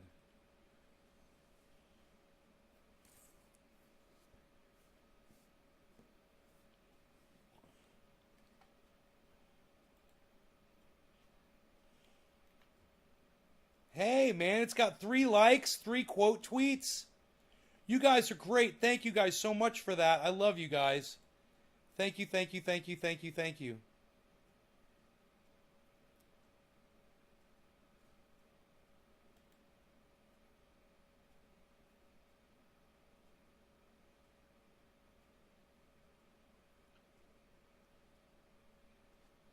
Randy, thank you for... See, Randy, you motherfucker, you know how to get to my heart. You guys that I block on the live stream, if you go on Twitter and you start fucking retweeting me, I'm going to have to unblock you.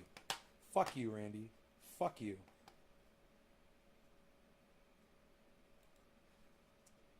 Now I got to unblock all of Randy's fucking channels. If you go to Twitter, dude, that's my... I have no defense. No can defend. Randy Church. Redneck Seabud. Yeah, no, you can't use the term redneck in my live stream. So I'm going to keep that one blocked. Dabba Dabba Doo 420 Church. Let me look at all these other blocks.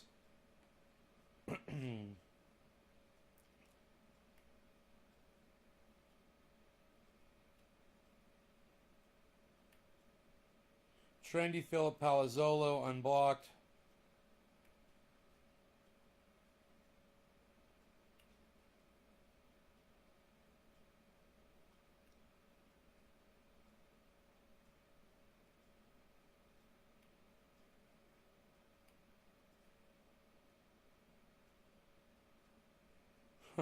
I'm not fucking unblocking anybody else. Jacob Chauncey Westschmers Humpkins. Okay, whatever the fuck. Four-name guy, you're unblocked. I think we're good. We're good. Why did I block Cloud99? I think I'll forgive Cloud99. I don't remember.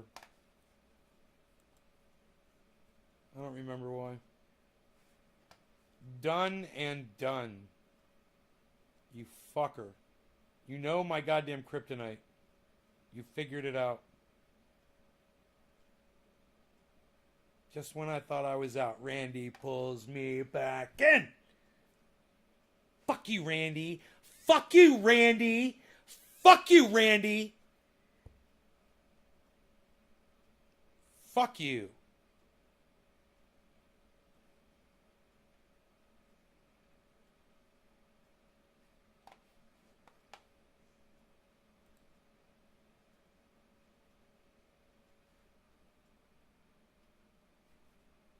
Flat out. Flat out. I do what I want. Whenever I want to. Sometimes I want to do that. Sometimes I don't. Sometimes I just do stuff because I do it. I like to do stuff sometimes. Doing stuff. Like right now.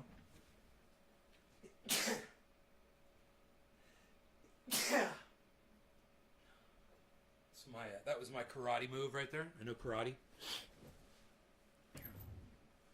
Cloud99 couldn't claim his beliefs in God. He's pretty chill and nice on the stream. I think he just got a little upset. Couldn't claim? What do you mean couldn't claim?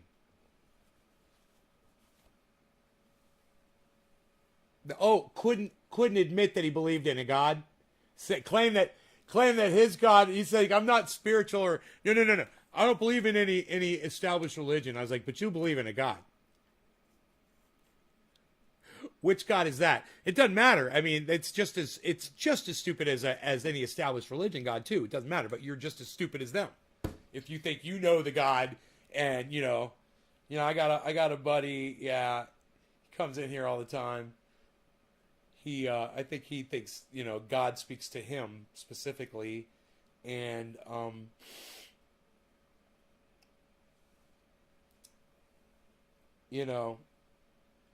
he's a special kind of a crazy, He's a special kind of crazy.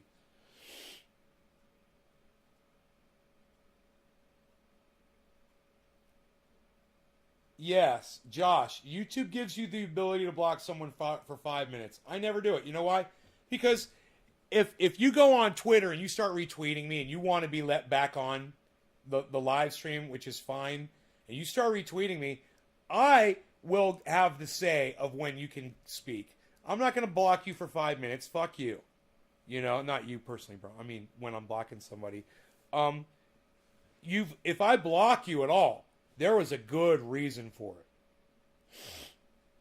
You were lying about something, or you were disrespecting yourself or other people. It's not a vast, list of things, man. You know, you're disrespecting cannabis, you're disrespecting me, you're disrespecting my audience, you're disrespecting yourself. That's it. Which was it? You know? Because everything that you do on this live stream can be boiled down to one of those 4 fucking categories. Cannabis, me, the audience, yourself. It can all be boiled down to one of those. You've disrespected something, and I won't have it on here. You know? If you're a racist, you're disrespecting yourself. Give yourself a chance, man. Don't exclude yourself. You're being exclusive. Don't exclude yourself from the rest of humanity. You're outnumbered, man. There's way more of us than there are of you. Join us, man. Well, I hope one day you will join us and the world will be as one. That could be you. Imagine you're not a douchebag, hating people that are different than you. Doesn't that sound great? Join us, man. Nothing to kill or die for. Just a dab or two. I like this song. Imagine all the gardeners getting really high. You might say that I'm a trendy, but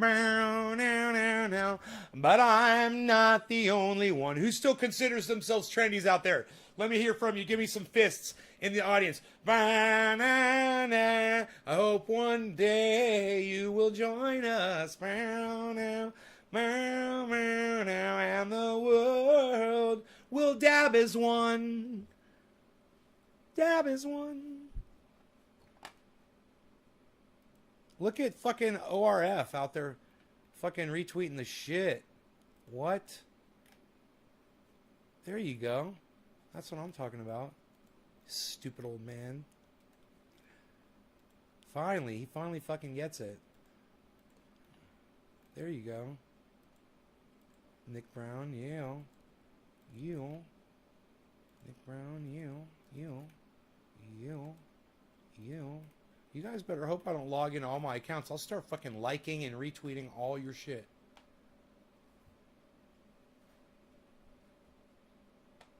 Dude, my whole fucking... I don't know what I clicked on. I clicked on something wrong.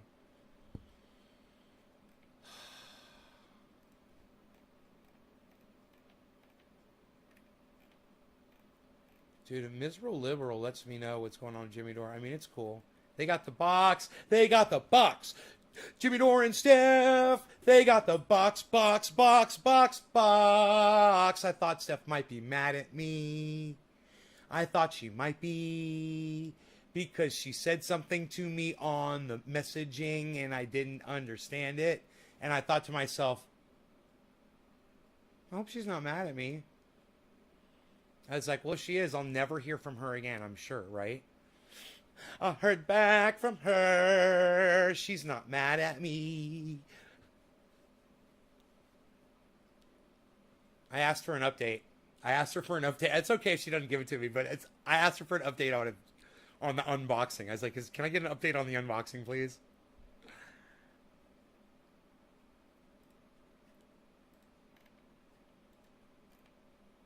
Freshly cut OG clones. Yeah, you guys want to see the clones, man? Let's do a clone update every day. We'll do a grow update. You want to do a grow update? Yeah, who wants to do a grow update? Who wants to do a grow update? You guys want to do a grow update? Who wants to do a grow update? Dude, those Keith boxes were $20 each. You know? I would love to buy like 50 of them and give them out as gifts. And just get... You know what I did when I went to the Cannabis Cup in Amsterdam? I called myself the King of Keith. You know, my whole thing was I was the Keith King. You know, I went into Cannabis Chat, and everybody be smoking flower, and I'd be smoking Keith, and I had a pill bottle, a pill container, you know, for every day of the week for 2 weeks, and every one was labeled with a Sharpie pen, and they were all different kinds of keefs from different strains. And I would sit there and I would do keef hits. That was before Trendy Dabbers.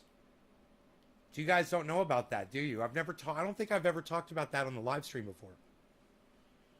So yeah, that was a part of my life. I was the king of keef. And when I went to Amsterdam, I brought with me a whole bunch of, I made little things so my friends could all scrape buds and make their own keef. I made little things. I gave them out to all my friends in Amsterdam from Cannabis Chat. I can't even remember what the little device was. I can't remember how I made them. I know there was a screen or something. Cannabis Chat, hash bean. That's true.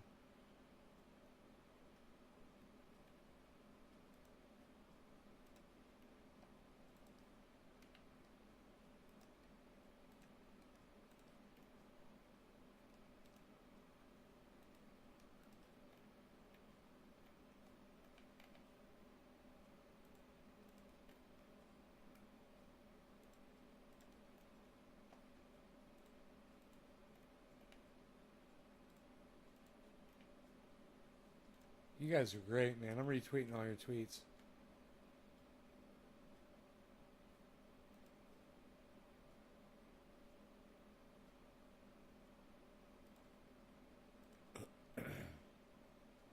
Mikey the Marxist. Marxism. Followed back.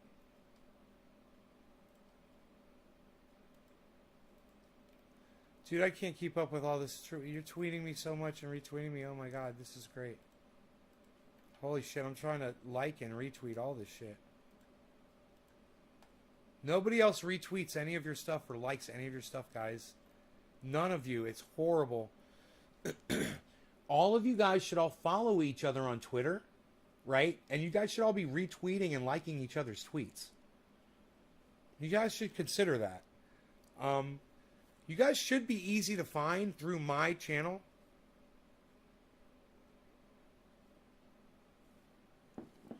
Octo UK 77. That's okay, buddy. Are you my one guy on Twitch? It's cool. You can hold Twitch down, brother.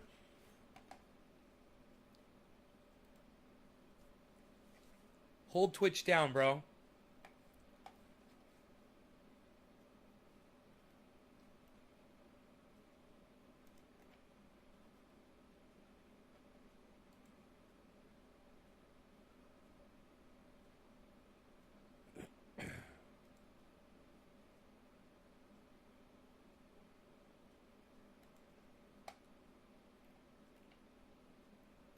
Bob Reed.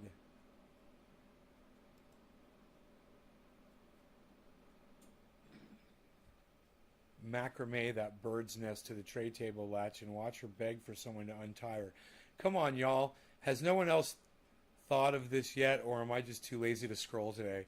Yeah, people had already thought of it. It's so funny. That is a funny tweet, man. If you go and you look at what other people had already written hours before I did, it was the exact same thing. They were like, tie her fucking hair to close the tray table on her fucking hair. I was like, oh my god, you guys are awesome. That is, I should have scrolled down. My vibrating in my phone is gonna fall apart. Haha, I guess I'm your one guy. Okay, I got this. Octo, holding Trovo down like a champ, says Trendy Nick. I hate the delay in the other platforms. Read the last message from me if you're feeling brave. Octo, I got this. Octo, I guess I'm your number one guy on Twitch. Octo. It's kind of like the science side of brain activity measured during meditation and people exhibiting unique traits in control of the body. Octo. Ever looked into the subject of binaural beats, brainwaves, theta waves, and cannabis consumption? No. No law regarding cannabis. Cheers, Kevin Vaught. Do you like that response, bro? How did I do?